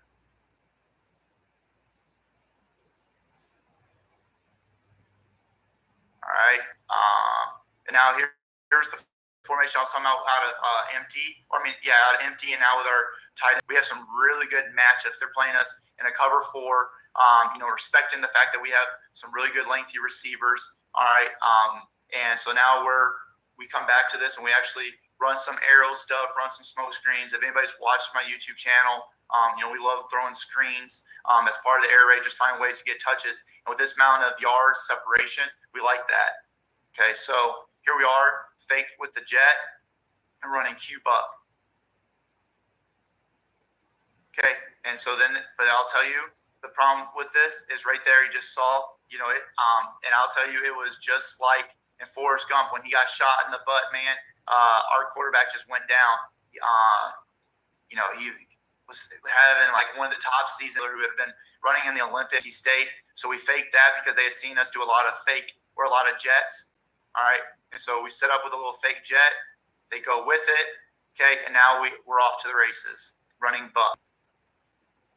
Get some good blocks. And then right here, our game plan kind of went down because we were going to stay in this formation the entire game until they made an adjustment. We had seen somebody that they had played, when they were going empty, they were going cover 4, given plenty of space. So we're going to go a lot of quick game, a lot of quarterback run game, motion the running back in there because we had them where we wanted them. We wanted to be able to throw hitches, speed outs, stick, and then have a lot of – I'll show you some of the stuff that we did this year. Okay, so here we are coming out, and this box set that we were talking about, that instead of going empty, now you're going kind of unbalanced. This is the first play of the game. We get out there, sugar huddle, get everybody set, good to go, and we throw it out there. And now we're going. Okay, get a little smoke screen, and now the first play from scrimmage, and you get 11 yards. Okay. And then you'll see we stay in unbalance. So now here we are, okay, with this is one that will go with 2 guys on the ball here. So now you're 3 by 1, but he's off. Here we are, running jet buck. Okay, unbalance. If he was patient, a little bit more patient. Okay, and now here we are. I think we got like 8 yards on this. All right, and we got our guy, 2 different guys, the ball in space. All right, and now let me think. I got one more. I think out of this, and then another one I said we like to go stack. All right, and now here's another way that we get our tunnel out of it, or smoke screen out of it. Sorry, and now we have our H back here. Okay, and now so I like to do a lot of stacks, and we're just doing a little quick screen, and we got our number advantage. And there we go. Okay, so that's enough for that one. Coach Bandstra, am I good on time? How much time I got? Technically 9 minutes, but I mean you're good, Coach. Okay. Well, I mean I got plenty of things, and then I'll take any questions that anybody has. Given your personnel and everything. Yeah. So one of the things. Sorry, I'm trying to get to the next one. One of the things that we do is. A lot of our empty stuff is we just say empty, and then whatever the formation is, running back has this rule that he goes opposite. So that's super easy to get into. But we do our diamond and our box are 4 by 0, and then unbalanced, and then 4 by 1 out of that. We do that. That is one of the things that it's one of our first. When we get everybody there, we know what we got in summer. It's one of the first things that we put in because it's one of our one-word calls. And so we'll carry that in. We carry in our empty. So some of that is our first learning how to get to things and what our one-word calls are going to be. Does that make sense? Yeah, that makes perfect sense because I just again, that's been one of my biggest questions today is as people talk about things like, okay, when you put that in, what order? I mean, that's kind of my stuff. And like I said, kind of like you mentioned, formations are cheap. So yeah, you got 8 or 9 more minutes, Coach. So go ahead. Cool. Yeah, and kind of going into that is like, so big onto like install is we teach our concept. When we go Monday, Tuesday, Wednesday, Thursday throughout all the way until our season starts. We're running the same thing on Monday in our run game, our quick game, and our screen, or in our drop back. We have one quick game, one drop back, one run, and one screen. And then what we start doing is when we first go, we start off with a 3x1 and a 2x2, and then we have our one empty, which the running back knows that he's opposite. Empty trips right. Well, now all of a sudden he just has to go to the slot to the left. And now there we are in our empty 3x2. And then if we want to get into quads, we'll say quads trips right. He knows that he now goes and he's the most inner slot in that in the quads. And then our rule for bunches and stacks is if we want to go with a bunch, we don't really usually have a running back in that. So he knows that, hey, if it's bunch, I'm going to go off the ball. And so it almost sometimes we'll tell him line up as a running back and then to get out there and he's off the ball so that he can also motion back to the backfield to try and, do a home motion for our running back, getting back and trying to show them just like a bunch formation. So he knows that he is always off the ball in all of our quads and empty stuff so that we can motion him back. So that's some of our rules and our terminology. And then when 3 or 4, like I said, we have box and we have like cluster, and then we can bring tags in whether it's tight, wide. And then we have our language. We use it like with baseball terms of how many guys inside from balance, and they'll know who that is because our H is kind of our. I got this from Coach Wingett, and one of the first people that talk about like Lincoln Ryan Lee and the power rate kind of branch off, and he's kind of our adjuster, and so he's the guy that we can tag with our wing or sniffer or whatever. So he knows that he's not on the ball because we want to move him around to either set up a run play or still be able to get him the ball because we put usually one of our top playmakers there at H because that's the reason why he's a hybrid. We don't want him to come off the field. And so we teach our language and our lingo that type of way, our terminology, and we use those formations to kind of build it up, if that makes even more sense. And one of the things that we'll do, like I said, is this, and now here we are doing our flash fake, and we actually do come back and we'll show you this is we realize that they didn't line up right, and we have this all day long, and we're running our quarterback, and watch this, if he stays his lane, we probably get a lot bigger, but he tries to take it outside because he's a 5'6", 150 maybe, wet out of the shower. So he takes it outside and trips over our lineman, where if you take a look, we have numbers in the box. All right. And then we have our running back actually lead as well. So the fake, instead of doing a bash look or having the running back fake, our fake that we use is kind of like a draw. So now you have GT and you have your running back as a lead blocker. And I think we have pretty good numbers here if he was patient a little bit. But I understand being the smaller guy, or the biggest thing for us is this is our first drive. And we're getting a bunch of different information for later in the game. All right. So here we are, same formation. Okay, now we're trying to see how they handle with motion out of it. Okay, and we're running our power read. Okay, and for him, one of our things was we kind of wanted to hand it off to him, and we had our guard get there and trying to set up a false pull, and we get to the edge. All right, and now here we are. We're set up in like 3rd and short here. All right, so now we kind of see what we're getting. We stay in this package. Is one of the things is if I like it, we'll keep rolling with it. Like I said, we have 3, 4, 5 different things that we can do with it, and I like what we're getting out of this 4x0 look in our box. And you can see that we still have yet. We're going to set this up and now so now we've done a bunch of different ways of how they've lined up, and now what we're trying to do is this was our guy right here that we wanted to get the ball to. So we've ran GT, we ran quarterback. GT, we've done motion. So now what we're going to do is we're going to fake GT with this, and we're going to run arrow for an explosive touchdown. So here we are, fake it, get out of there, and now there's our GT arrow, GT slip, one of the top RPOs right now going on. And that's all just out of our unbalanced stuff, trying to steal yards. So out of that, 6-7 plays, we stayed in our unbalance once we got our first down, because we saw that we wanted to hit a reverse really early into the game. So that was our second play of the game. And then you see in 4 plays going unbalanced, we're able to score a touchdown, using our playmakers out in space and using different formations. Anything else, Coach, quick? Well, coaches, if you don't, just one, give Coach a follow on social media. Also, check out his YouTube channel. There's a bunch of power rate stuff and culture, and I mean, it's really expanded since I think last year, right, Coach? I don't even know how many videos you're at, but like I said, we retweet and tweet and watch each other's stuff, and like I said, I know you've put out some more stuff, not just power rate lately, so it kind of has expanded for you. Please, it's Coach Mitch Johnson on YouTube. I put out things about the run game, pass game within the power rate, but I've also been, one of my most successful ones had nothing to do with scheme. Like I said, I'm very humble and I'm very open.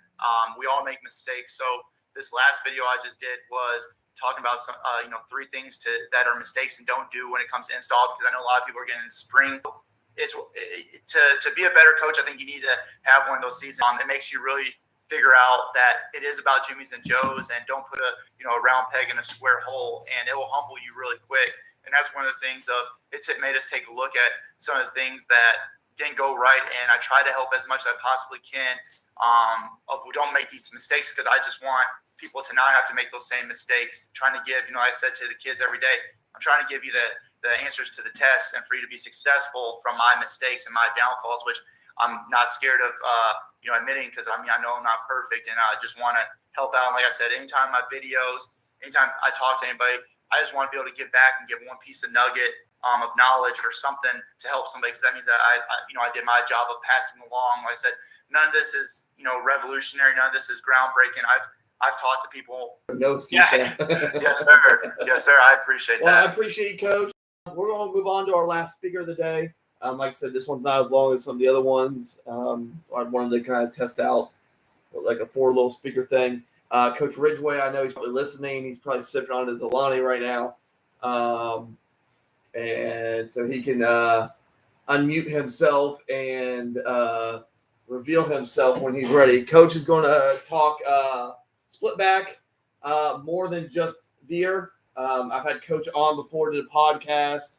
Coach has actually become a pretty decent friend since we've talked. I mean, we have a very, at times, active group chat. Me and our coach. But I mean, we talk a lot of football and just how other things are going. And so, Coach, I mean, how you doing? Going on, man. Watching to see if Rory can hang on and get him a green jacket.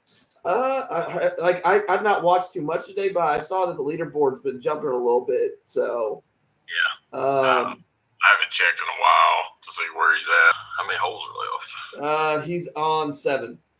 Hey, if he just breaks even, then he should be fine. I mean, you break even at 12 under, you should be good. I mean, let's be honest. Like, should.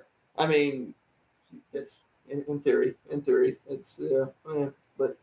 Coach, go share your screen when you're ready. I'll while you're doing that, I'll do the whole little intro thing for you. Like I said, Coach Ridgway's been on here before. Me, him, and Coach Purvis actually set up the old school clinic last year. Didn't do it this year. That might come back next year at some point. I mean, just really, we're all kind of different spots. Like I said, Coach is going to talk split back offense more than just veer. Like I said, I think there's, for those who are aware of the split back offense, it's not just inside, outside, veer, midline, that. For those of you, I mean, obviously it's not as common as the offense as it used to be, but like you go down to Louisiana, it's still a pretty prevalent piece there. So, Coach, the floor is yours, my friend. And like I said, you're good to go. All right, man. First of all, thank you for having me on. I know that you were scratching the bottom of the barrel when you asked me to do so. I'm always interested in talking split back. Like I said, my name is Storm Ridgway from Delhi, Louisiana, Delhi Charter School, head football coach. The last time I spoke with, last time I spoke with Nick about split back, I was actually just offense coordinator. So the past little over probably 13, 14 months, I've been the head coach here. Just a quick background of our school. We're a 1A school. And we are a charter school. I don't know what that means to people outside Louisiana, but we're a public school that is structured a little bit different than your traditional public school. There are some pros, there's some cons, just like anything else. But I feel like the most important thing to say about our school is that we're just normal. Our football program is an average program. We're going to dress 30 to 40 kids on Friday night, 9 through 12. And we're from the Mississippi Delta, a real rural school. We've been fortunate the past couple of years to have a couple of kids that could run. But outside of that, we're no different than probably any other. Plus, sometimes we've had a couple seasons where we don't have one. The past few years, we've been anywhere from that 4 to 6 win scenarios. So, being said, let's get into it. Okay, so what I love about the split back is it's a cultural offense. And what I mean by that is that you got to have complete buy-in. It's an identity. Okay.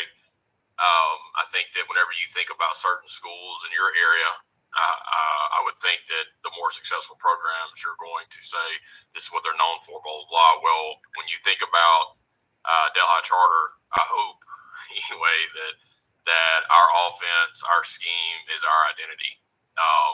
And so it's not designed around one player. I remember a couple of years ago in our area, we went through a run where there was a bunch of really talented runners that were as good as anybody's. However, we're not a feature back offense. Both these kids, they rushed for well over 1,000 yards, but instead of having one guy doubling that, it was split. So it's not designed around one player. I'd like to think that it's an offense built around 11 people playing as one. And I know that's kind of, what everybody says. But the reality of it is if one really good athlete in certain schemes can cover up a lot of bad. And in our offense and the way we do things, yes, a special player can succeed and can cover up a little bit, but it's not sustainable because of the proximity of the offense and defense. It ain't nothing to see a 9-man box on any given play. So you might can fool them every now and then, but there's no go ball, quote unquote, that's going to bail you. The heart and soul of it is your offensive line. I'm an O-line guy. I know everybody says the O-line is important, but here the O-line is important. We make that a priority, and we have to develop our O-line because the offense runs through the O-line. A okay O-line is not good enough. We have to be really, really good at what we do. And it's not that I'm not talking about talent. I'm talking about just going grit, toughness, and the whole nine. So if you're not willing to develop your O-line, and again, I don't want disrespect anybody that says, well, O-line's in every offense. Well, if you're not willing to truly develop it, then you're probably going to struggle. And so the O-line is the heart and soul. Requires total buy-in. I'm not talking about just from your players. It requires buy-in from your coaches. Requires buy-in from your administration, and it requires buy-in from your fan base. You don't want that negativity in your program, so you have to have total buy-in, or there's always somebody holding you back. And then your administration has to back you because the offense isn't, quote unquote, sexy. It's not what you're not going to see this on Saturday unless you're watching an academy school. You're going to have a blue collar mindset. You're not going to out athlete a lot of people. At the end of the day, if you have 11 great athletes, then you're probably better off widening this thing out and chunking it up and just doing it that way. You're going to go to work every day.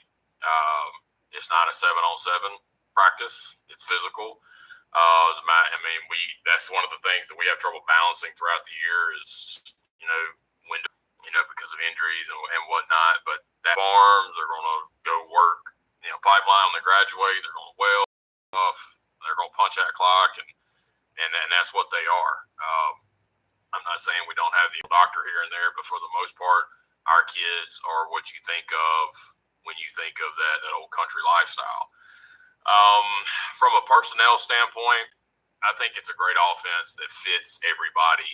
You're basically going to be broken into 3 categories in this offense. Either you're going to be a receiver, you're going to be a running back, or you're going to be a lineman. And then everybody else kind of fits in.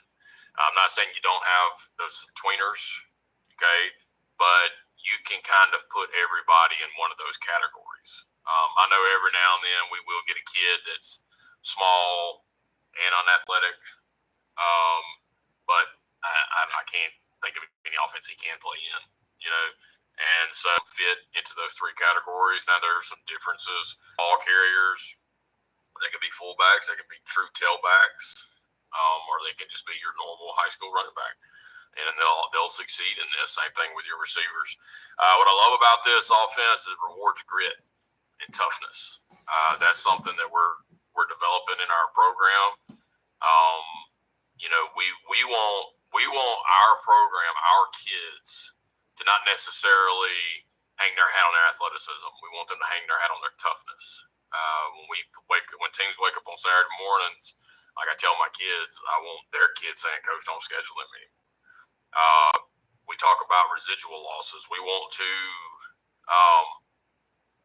be so gritty and tough, and we beat people physically that we actually affect them the next week. That when they show up and they play the next week, whomever they play the next week, there is still and then at the end of the day, all it allows us to sell out to the weight room. 7-on-7 does not take priority over the weight room. I know in some programs it does. I know some people don't want to admit that, but we're going to be in the weight room. We're going to work, and then everything else falls in line. It ain't nothing for us to take away from our practice schedule because we didn't accomplish what we wanted to accomplish in the weight room. And so that's the priority of it, is toughness, grit, hard work. Just, again, the blue-collar mindset. System-based calling. I went to a clinic a long time ago, and it really hit home with me because I come from the spread world, quote unquote, and he said, man, you got to have a system. You can't have a collection of plays, and that's what I felt like I was doing. We were having an answer for some of the stuff the defense was doing to us. Other than so this is this playbook. It's not a collection of plays, and in my opinion, is a system. It is built off kind of the wing team. What if this, what if that? If they're doing this, you do this, and then so you theoretically have an answer for everything the defense is doing to you. Okay, and so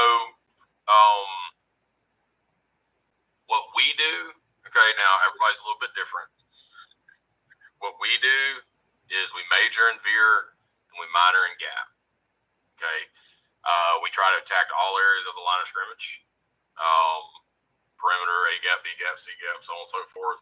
We try to attack at any given time. I know that you can hear people in the stands, especially on other teams, when we get into a rhythm of play calling and execution, and you just hear all they're doing is run up the middle, and that can't be far enough from the truth. Matter of fact, split back, while it can attack the A, it's not really made to attack the A. Are they giving us on the line of scrimmage? Okay, what play gives us the best opportunity at that open gap? All right, and we like to do is run what we run, and then you've got 2 to 3 days in a walkthrough to stop it.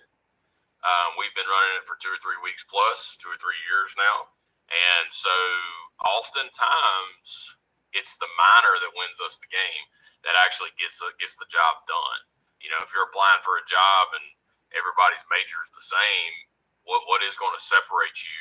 And in our situation, our minor, which is our gap scheme, is what wins us the ball game in the second half, because they've spent all week trying to stop veer or dive or whatever it is.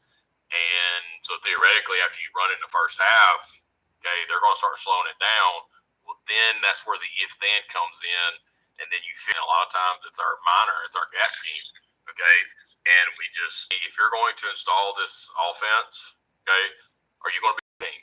And I'm just going to get into that, kind of what's the difference, because, split back veer, or are you going to be a split back team? Okay, to me, here's the answer to those questions, okay? Are you going to run triple option, or are you going to run double option? Triple option is true veer. We're reading the dive. We're reading the option, pitch key, or whatever. And if you're going to do that, then your playbook is really small because all you're going to need is veer and a couple other plays to go about your business. And you're talking if you look up, you Google split back veer, I'm willing to bet John Curtis out of South Louisiana is going to be one of the first programs that pops up. Them and De La Salle out of California, and they run triple option, and they're really good at it. We do not run triple. Not saying that we don't have it, meaning that we're going to call the dive, okay, or we're going to read the dive, and then we're going to call the option, and we'll just read the pitch key. That's it. We're not putting a lot on our quarterback in that way. Another issue that we have is we have an issue of practice time because our offensive players are also flipping over playing defense. So we're looking at an hour physically of practice, but 30, 45 minutes of practice, especially if you're the second that day on offense, whether the defense goes first. So why not just leave it in your play caller saying sometimes you'll be wrong because, that kid on the field is not going to do what he's supposed to do. But what it allows you to do is it allows you to become really good at dive. The dive hits much, much faster if you're not reading it because they already know. But the defense has to respect the other two phases, whether you run it or not. But again, it comes back to the major and the minor, and then any good coach is going to stop it. All right. And so what are you going to do to protect that? And then one of the more underrated questions I think you need to ask, and I think this is the case for any scheme, and that could be said if you're running spare rate or whatever, is it, what kind of scheme do you want to run? What are you going to major in? How are you going to protect that scheme? There's 3 or 4 core concepts. How are you going to protect it? All right. Then to me, you got to go back to your offensive background. Most people are not born in split back. It's just it's a prehistoric offense, and so you stumble upon split back because maybe you had an 0-10 season, or maybe you had a 2-8 season, or maybe you played somebody that runs this offense and you couldn't stop it, or whatever. What was your previous background? Because I felt like a failure as a play caller. And I had to go back with the mindset, not necessarily plays and all that, but the mindset of who I was before, where I love formations, I love attacking the perimeter, and why can't I adopt that into split back? And we have, and we did, and a lot of that started working, a lot of it started clicking, and you just have to use obviously you're not throwing white cross every play over here, but there's some stuff that's applicable from your background. Put it in. Makes you feel comfortable as a play caller or the head coach because your natural identity is now being rolled into this new way of doing it. And I think that's very important from a comfort standpoint. So again, you can continue to get that buy-in because at the end of the day, if you're the head coach, offense coordinator, and you're struggling, then you're going to beat yourself up.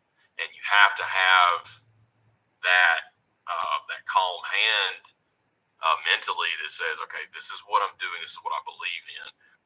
It's not so strange to you. So who were you before? How can I implement that? All right. Roster evaluations, structure your offense around your players. We've ran this offense for 4 or 5 years now, and every year is different. And we'll get into that when we get into kind of the install. Every year is different. Every year. What are our big plays, and so on and so forth, because you have to do it around your talent. Okay. Even here, we returned one year. We returned like all our starters, and things changed because defensive changed. They adapted to what we do. They learned from the year before, and the kids got bigger. There's a lot of variables there. Okay, and we did graduate a couple kids, and those couple of kids, we had to plug them in with new kids. Well, their strengths and weaknesses are different. Okay, like, do you have the fullback type kid? Do you have track stars? Are your backs big? Are they small? Catchers? All that stuff. A lot of that's going to decide who you are. Like this past season, we weren't a very good dive team, in my opinion. We dive enough to maintain what we were trying to do, but my backs were not great dive backs. 2 years ago, I had a phenomenal dive back. Like, he was like born to be a dive back. So again, it changes based off your backs and their strengths and what they can do. What's your quarterback strengths? I've had 3 quarterbacks in this offense. One was a bull. He was a linebacker playing quarterback. And so we had another one who was a great athlete. If we were in the spread, he could play quarterback in the spread. He could play slot receiver in the spread. He was just a phenomenal athlete.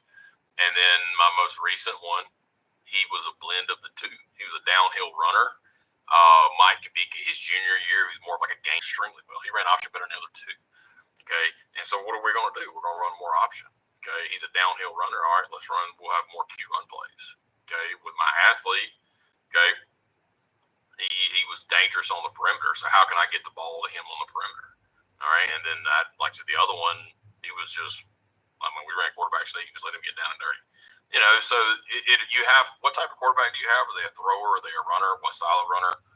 What are they capable of? Put them in a position to be successful. At the end of the day, mentally, the quarterback has a lot on him in his offense, especially the way we run it. Not saying that we, have a fancy way of running it, but the way we do our terminology and all that stuff, it's a lot on him. And so, you don't want to take that part away from him. Okay, your tight end. Is he a 6 lineman? Is he a legit receiving threat? Mainly here, we've had 6 lineman type kids. One year we took our 4th running back, he was one of those fullback type kids that we had. We put him at tight end, and it just changed things. Usually our tight ends are like linebacker type kids, fullback type kids who had been a ball carrier his entire life as a tailback, but he is now 6'3", 220. He's a dude-looking kid. And he's really good with the ball in the hand. So once he figured out the blocking side of it, because again, he'd been running the ball his whole life, and then all of a sudden we're telling him to put his hand on the ground and go block somebody. That was kind of a foreign concept to him. But he's an actual passing threat, so that opened up our offense a little bit differently, And again, but you can do it the other way where you have just the blocker, and so again, it just structured it back. What's your receiver skill set? Can they go get the go ball? Or are they better in space? Are they blockers? You have to adapt the offense to your roster. All right. We're not fortunate enough to be in a program where we have kids an opportunity to be successful. Where to begin on the install? Well, we always start with outside veer and inside veer. Now, again, you got to decide if you're going to be a triple or a double. This is structured off of, theoretically, if you're a triple, because blocking schemes don't change. So we're going to run outside veer, we're going to run dive, we're going to run option.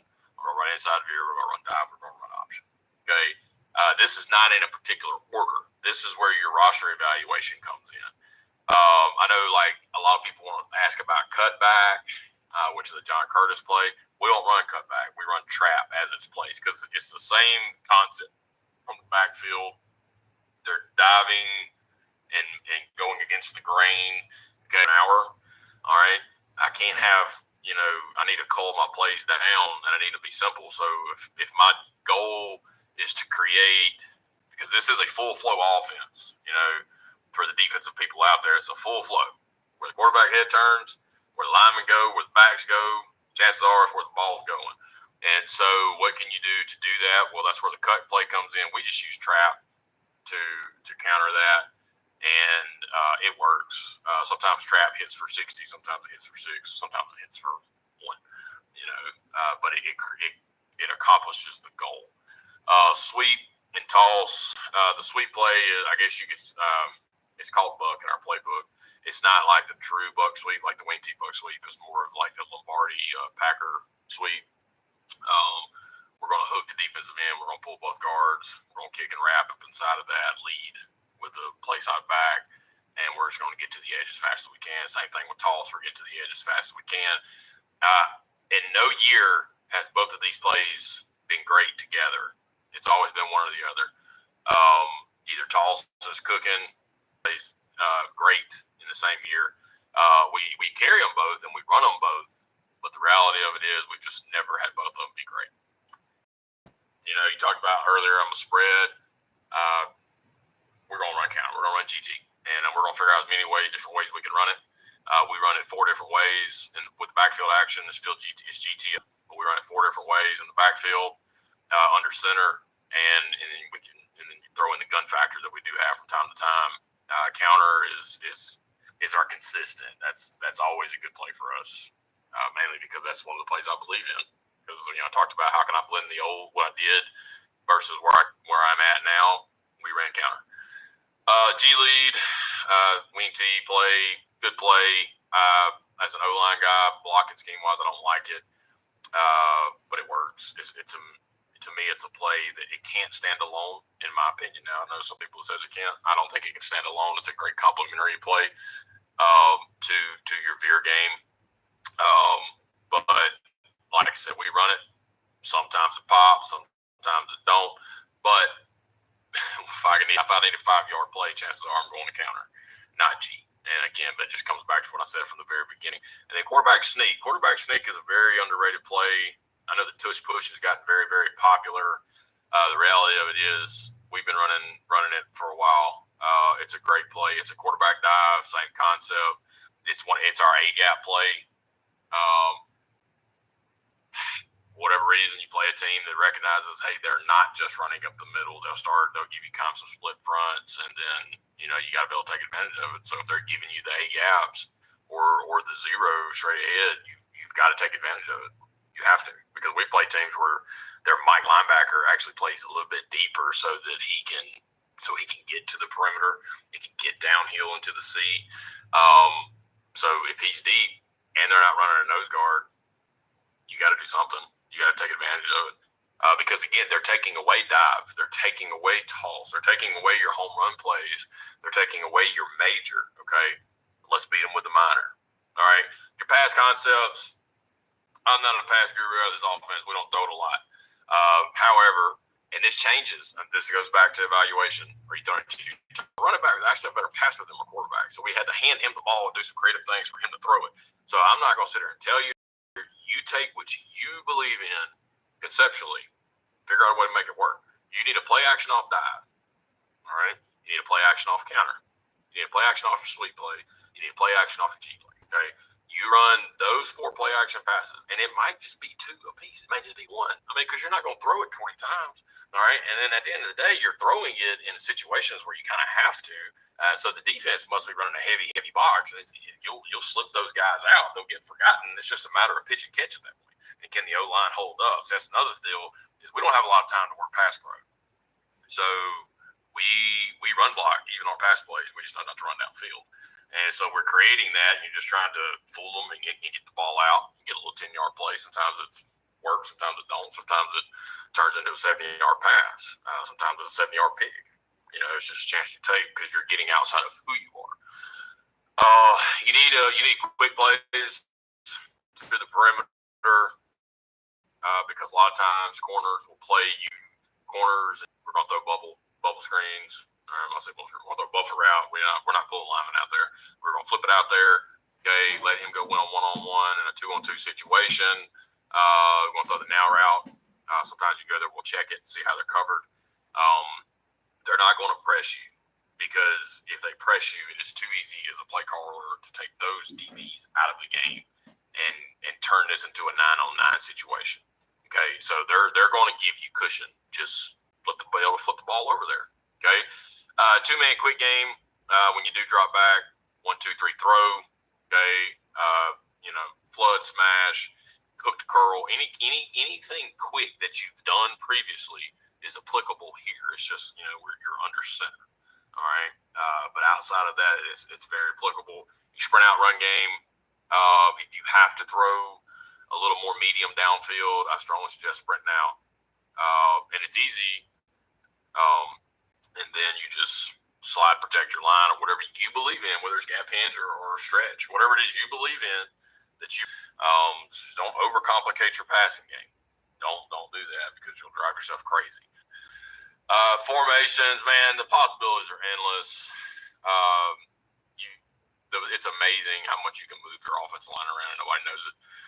Coaches will catch on to it, but you're not playing against the coaches. You're playing against 16-year-old kids that are tired, okay? And so how many of them are really going to notice for a player, too, if you move your right guard over to left tackle, okay? The surface might still be the same, but you're doing something for a reason, okay? With that being said, your well-coached teams are going to notice that. And then early in the games, and even late in the games, you play against some really good kids, they'll recognize it. So it leads to tendencies. We go into various formations to gain an advantage. And for your next week's defense coordinator to look at. So you've got to have the play that you're doing it for. Then you need to have a weak play off of it, and then maybe a pass. Okay, so you need to carry your purpose play, your counter play, and a little passing play off of it, so that if you do go unbalanced, we'll have a formation where we put everybody on the right side of the center, okay, and just to run this play, and that way if they do recognize it and they shift down to defend it, okay, well, they're giving you something, and then hopefully your weak side play or your pass play beats that. Everybody asks about shotgun. Yes, you can do all of this out of shotgun. However, it cannot stand alone if you're going to be a split back veer program, okay, whether you run double option or triple option. We've done it. It's great. It gets the ball to the perimeter fast. It opens up the passing game. It opens up the option game. But if you can't run dive, then you need to be doing something else, whether it be duo or inside zone. You can run triple option, but it's not going to be veer triple option.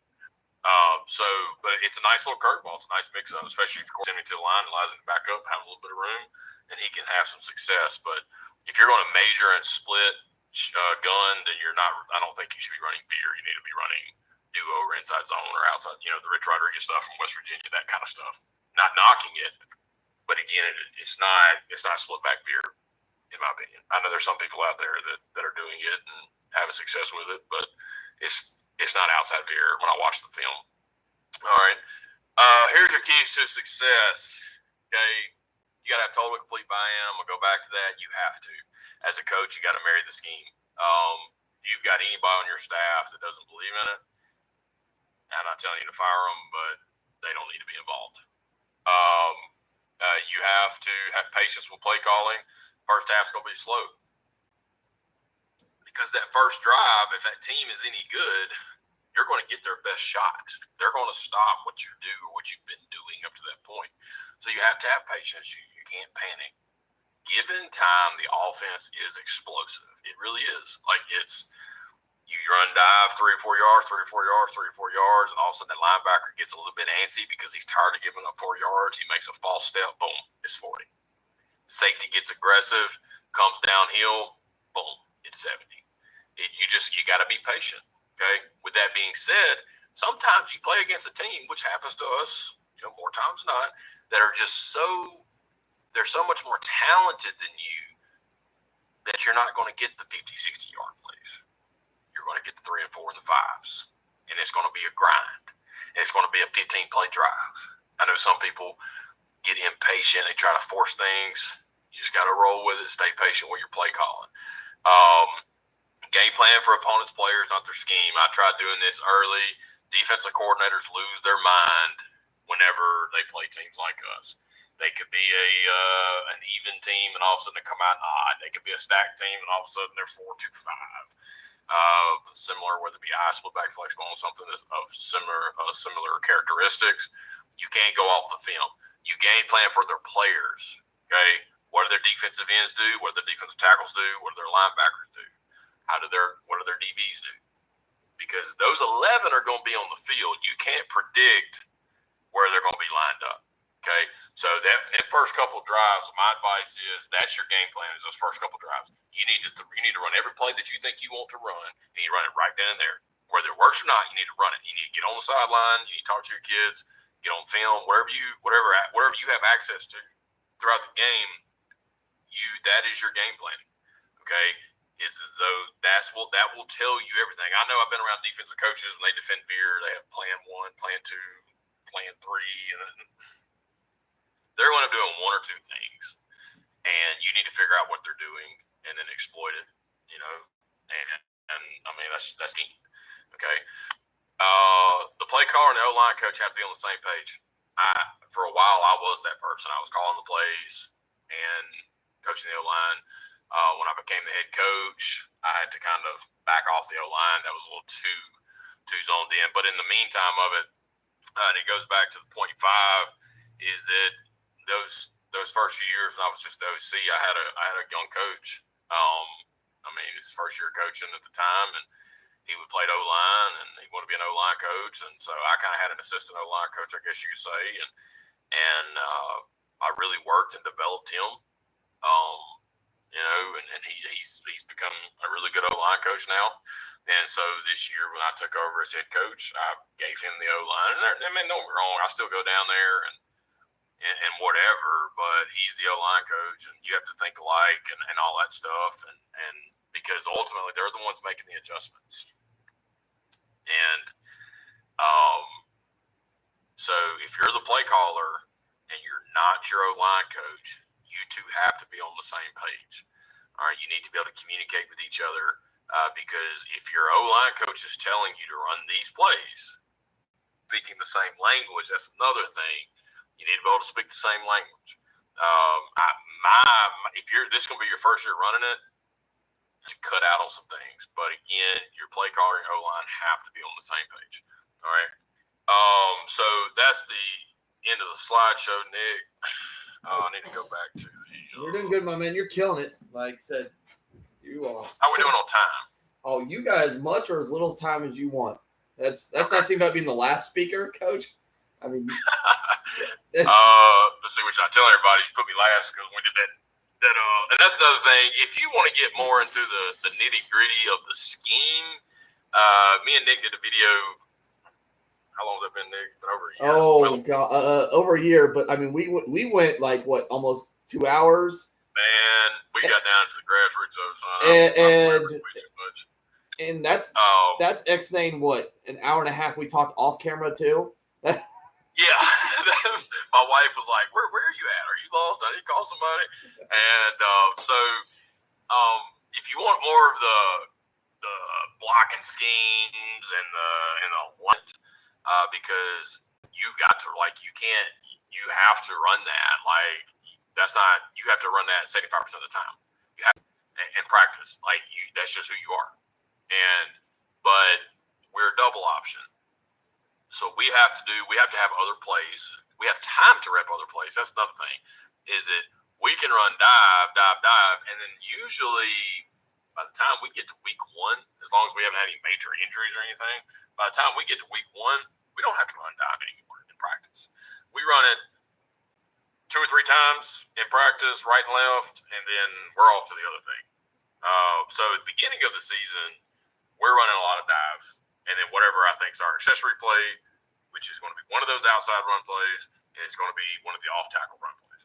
And so early in the season, we're only running literally inside of your dive, outside of your dive, option, off-tackle, outside. But as the season progressed, we start adding more stuff, start running more formations. Successful. I mean, the evidence is there. But that's really all you run because, in theory, that's all you need. Because no matter what the defense does, they should be wrong. And if you can execute. And so, but to get to that level of execution, it takes thousands of reps. So what we're fixing to look at is more of a double option perspective. So we're going to go here. All right. You might have to I'm just going to run through this. Coach, you might have to unshare and reshare. Okay. a lot of times what happens when you share like in PowerPoint and all that jazz. And I think I'm there now. there you go, right there, perfect. All right, so we were talking about quarterback. This is the kid I had a couple of years ago. Now, this is a playoff game. This ain't some slap right here. Let's look at Boot, because to me, you need to figure out what style runner your quarterback's going to be. All right. So we're going to play. This is a play action off of the sweep play. Now, if you look, we're unbalanced. All right. And so we're just going to stick it right here. Whoop. They're chasing. There you go. See, this particular year was one of those years we ran a crap ton of sweep, a lot. So the backfield action says sweep, and the defensive end, he chased it hard, and we just, QB walked in the end zone. Zero was a great athlete for us. So, yeah, he has to beat one person, and that's the thing is if your quarterback can't beat that one person, then the play's not going to work. In my mind, you've put that kid in a situation to fail. You're getting full flow. Look at your linebackers. You're getting good flow. They have to respect. Again, we ran the crap out of sweep that year. Okay, and and this is a 2-minute play right here. A lot of people ask me about that. If Coach Purvis was watching, then he also knows that our 2-minute offense is our offense, and you'll be explosive. You just have to know what plays are explosive in your playbook, and that varies from year to year. And then, so back on the 2-minute topic, boot is a good play. Sweep. We use all these outside run plays just like you would use bubble, just like you would use a now route. It's getting the ball to the perimeter or get out of bounds. Okay. And so, again, just building to your quarterback strength. Chatty your year was the only year that he played all, the whole season. He got in the weight room, bulked up, put on some weight, had a phenomenal year for us. Wasn't a great thrower, but as far as a passer, that wasn't his thing. He could run the option well. The best option was him have the ball, so there wasn't a lot of pitching involved with him either. Let's go look at what your other things your quarterback can do. Okay, from just a under center standpoint, this quarterback here is the one I just had. He's a very good quarterback sneaker. Okay, he did a great job of just getting in behind, a little tush push. Man, I'm gonna tell you, to my culture, this is culture right here. Our kids love this play because we put our two best linemen at guard, and our tackles are big bodies, and so or big bodies for our standards. Now these kids that we're playing against here at this school, they dwarfed our kids, but you can get us. Was it? I had to quit calling quarterback sneak in obvious quarterback sneak situations. You're wrong. 4th and inches is a great time to call it. But if you're in one of those struggle games, quarterback sneak's going to be a great play for you if you call it in non-obvious situations. So it's a good and first and second down. Obviously first and 10, but like a second and long or a second and high medium. So like a second and 7. I love quarterback sneak. It's a great play call because it's going to get you 4 or 5 yards. As long as the coach ain't yelling from the sideline, watch sneak. It's a great play. I compare it to the same thing as I'm a big baseball guy. Calling pitches. Sometimes you got to pitch backwards. You got to throw the curveball to set up the fastball, and that's what the quarterback sneak is. Quarterback sneak is to me, it's a 2-seam fastball on their hands, and sometimes you need to throw it early in the count rather than late, and to set up the other stuff. So call it early. It's a good play. It really is. Okay, and then this is probably one of the biggest plays of the game. This was a 2-minute drive, by the way. Okay, this team here come out in the second half and was snapping the ball to their best player on offense. I know, they were trying to get to him other ways, but they come out in the second half just snapping the dude the ball, and they went on a run there. And so we're in a back and forth game, and we get the ball with it's around 2 minutes, and like we got 2 timeouts, I think, and we ran this quarterback sneak right here on 1st and 10.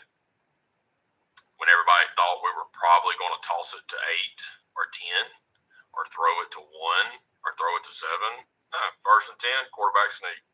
All right, and you come out the other side, and there you go. Had we not executed it, I'd been the guy like, why are you quarterback sneak on? Let me get out of this. So I'm just going to kind of get back to the actual fear part of the offense. I know some people are going to want to see that. This is going to be outside veer. Now, you're probably asking yourself, why is this dude way out here? What do we run a lot of? These two cats, I'm going to be honest with you. Number 8, we just signed with Kilgore. I think he is a Division I talent. Number 10, I think he is a next level receiver, maybe not tailback per se. He could be. I mean, he's that good, but man, he's really good in space with the ball in his hands. And he's an Olympic guy, not Olympic guy. He's a very good track guy. He can jump. He's very, very athletic. So these two kids, number 8 could start for anybody we play, including and then teams we don't play. He can start. Number 10, maybe not a running back, but number 10 can start for anybody.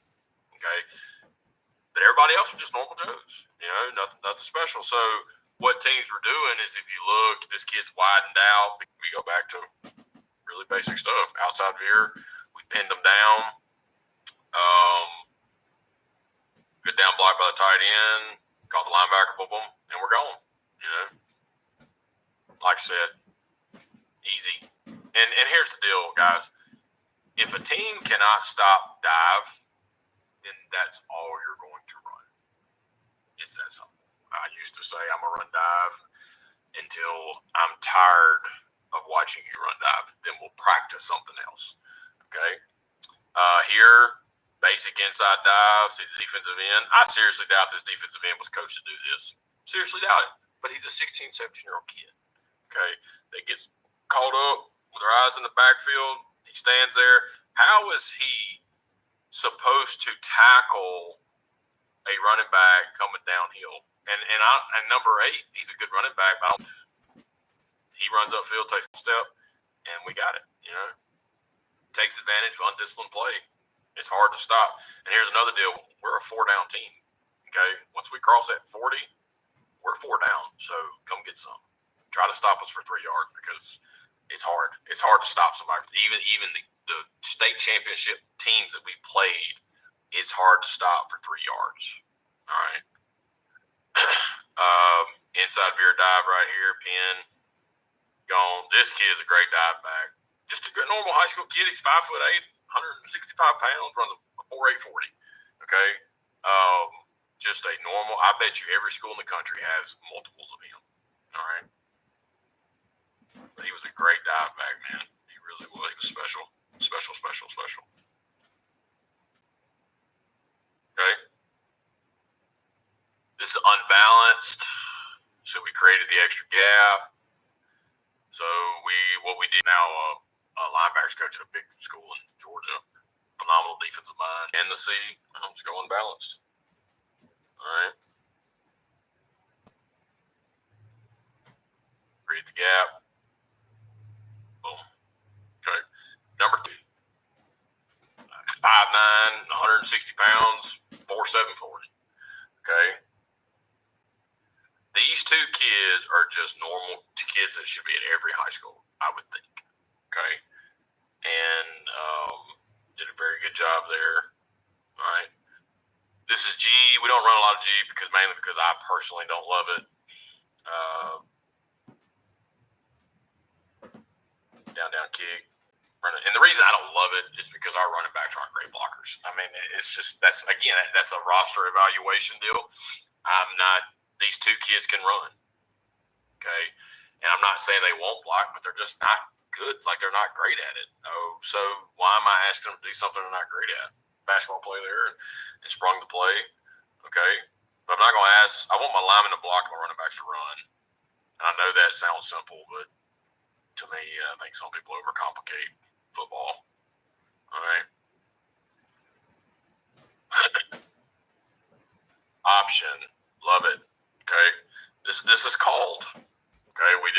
This is not inside veer. This is inside veer, fake dive bullet, and go. Okay. This quarterback here, we coached him to get the ball out of his hand. He was a magician with it. I thought he ran option really, really well.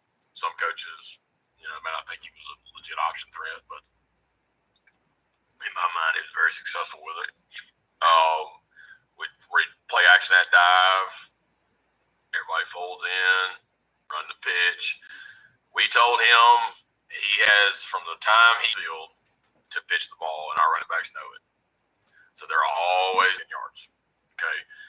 But if we can get him 5 yards upfield, about 4 yards or so, that's when option becomes explosive, because that means the defense is committed to him, like right there. Just a great job. He's not doing all that to run. He's just he's doing whatever he can to bait that pitch player so that he gets that ball. Great leader, man. He's phenomenal. Missing crackerjack outfielder too, by the way. Both my quarterbacks were great outfielders.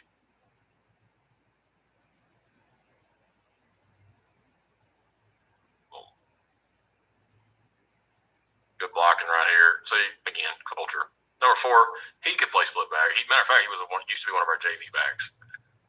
Safety type kid. He's a $140. And it's all about grit and toughness. Okay. This kid right here will probably be my quarterback this year.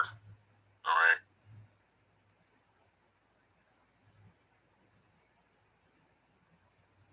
This is probably one of my favorite pitches of the year.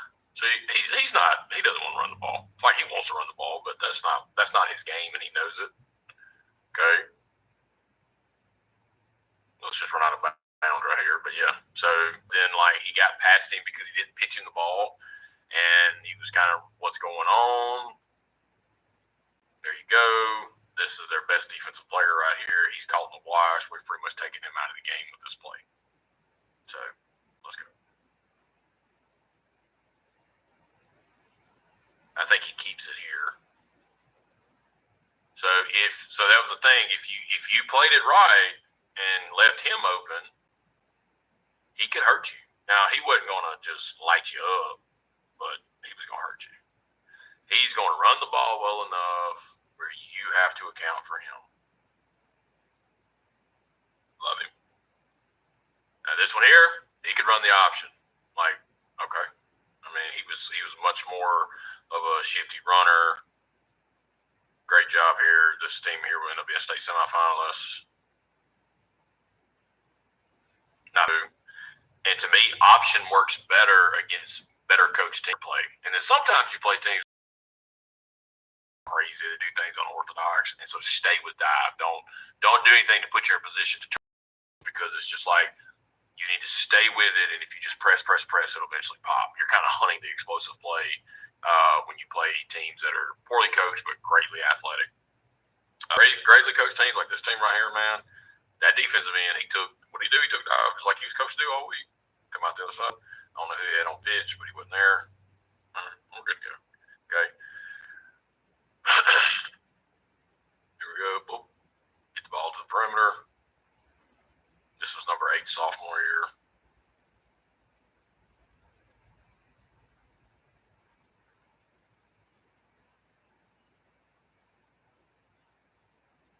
All right.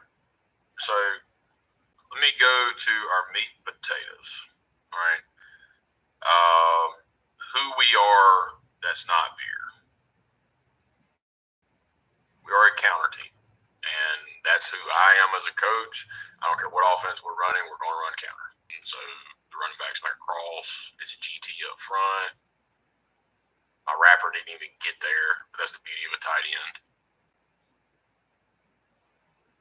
What I love about the tight end and GT, it just opened up my eyes to further GT, is that the surface, the defense is going to line up differently to the 2-man and 3-man surface. So don't you get a choice of what kind of front you want to run counter in. If you want to, one week you might be heavy to the tight end, but it's all about the front. I want to give myself the easiest down block, and I want my lineman. I want a lineman up on. I want a play side lineman up on the wrap player. That's what I want. I don't want to depend on my wrap player to make his block for us to have a successful play, if that makes sense. So I always try to, when we get up there, we look, okay, what's the best counter front where my wrap player, say my wrap player fell down, didn't get there. Can we still get 5 yards? Okay, That's the front we're running towards. Sometimes it's strong, sometimes it's weak. Sometimes we got to go to a double tight. This is off the toss. So we call all these different plays, just cross, counter, clip. Something starts with a C. I mean, it's going to be counter. So the running back running GT. This running back is running toss. We ran toss a lot, so that should loosen up the end for an easier kick. Opens up the alley player too. He's going to flood downhill because he's trying to get cussed out for not stopping toss. And we're just going to run counter right underneath it. And like I said, man, it's a great play. This is actually out of a funky formation. This is, if you look, this is a tackle over. My tight end was the tackle. This was his baby. He was a baby. This was like week 2. He was, even in his mind, he was still running the football. He was learning this blocking thing out. And I think he's going to be a guy going forward.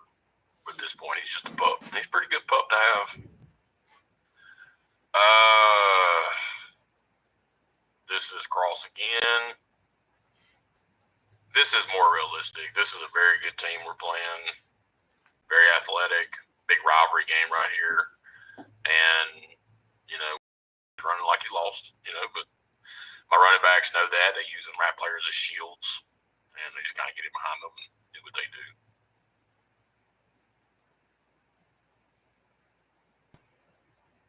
But like I said, this is off the cross action.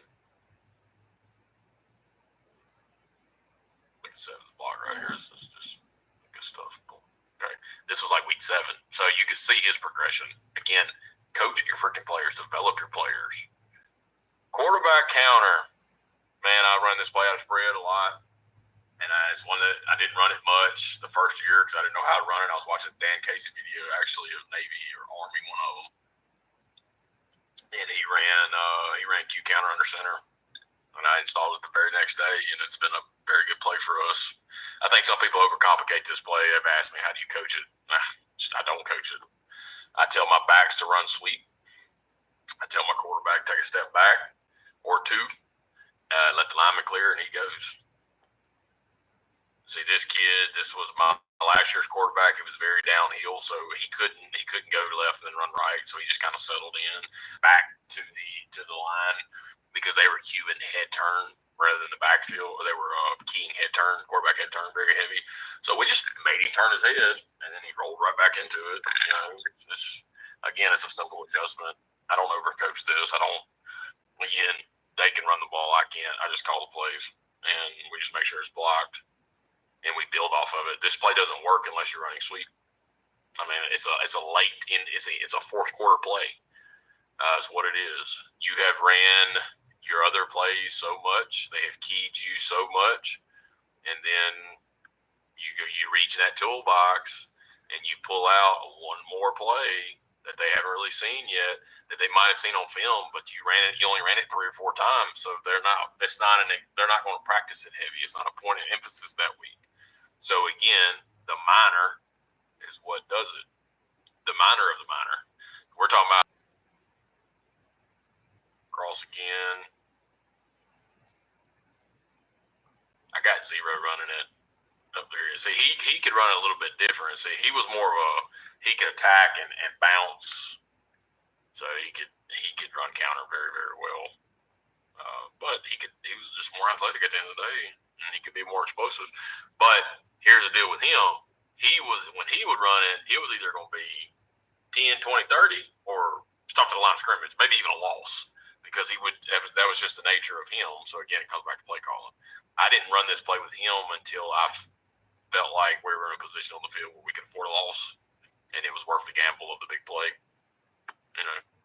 So so that is the counter.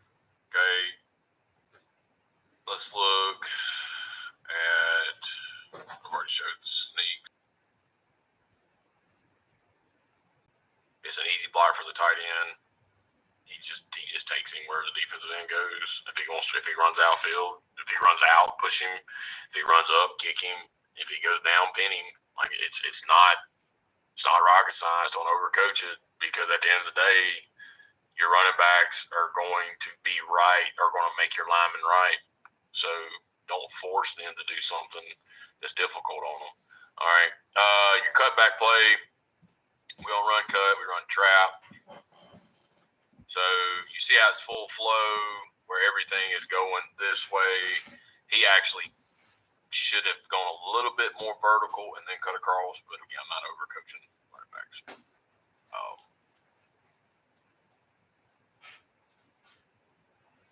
I mean, we technically didn't even trap anybody. We just downed and got flow. You know, I love trap, but I don't trust it. Looks good on paper. I don't trust it in the game because it's the one play in the playbook. All the other plays, as long as you get a hat on the hat, you're going to get positive yardage. So it's kind of hard for me to run a play that's could possibly get a loss.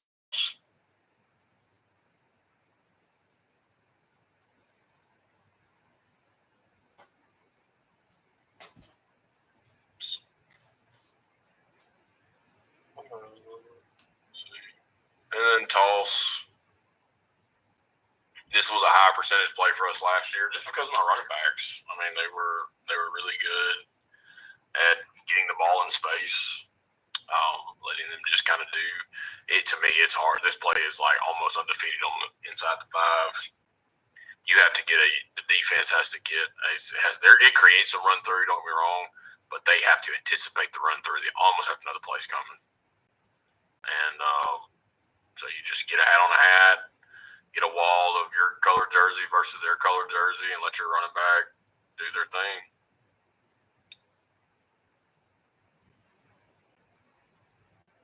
It's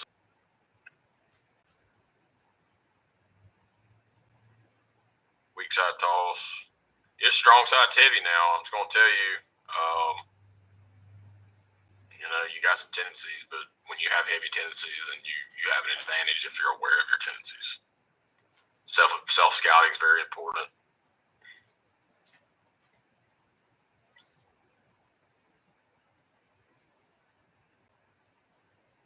All right, so that's it for the clips.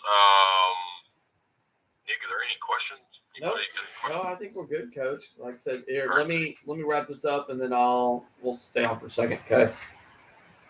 All right, coaches. If you got any questions for Coach, let him know. That's pretty intensive deep dive. And again, as he kind of said, if you have scheme, take a question. 1, you can either reach out to him, or B, check out our first podcast together because he goes into deep rabbit hole at that point. Like, share, subscribe, all that jazz. Help people find this. Cut-ups, as I said, each of these clinics will be out later in the week. Like I said, I think I got a a podcast come out tomorrow. So the cut put them out one a day. That way people can find them. Just double checking. And then Storms, our podcast with Storm will be out May 14th. On a side note. So don't hesitate to check that out. Otherwise, thanks everybody. And that's another game day Sunday game plan.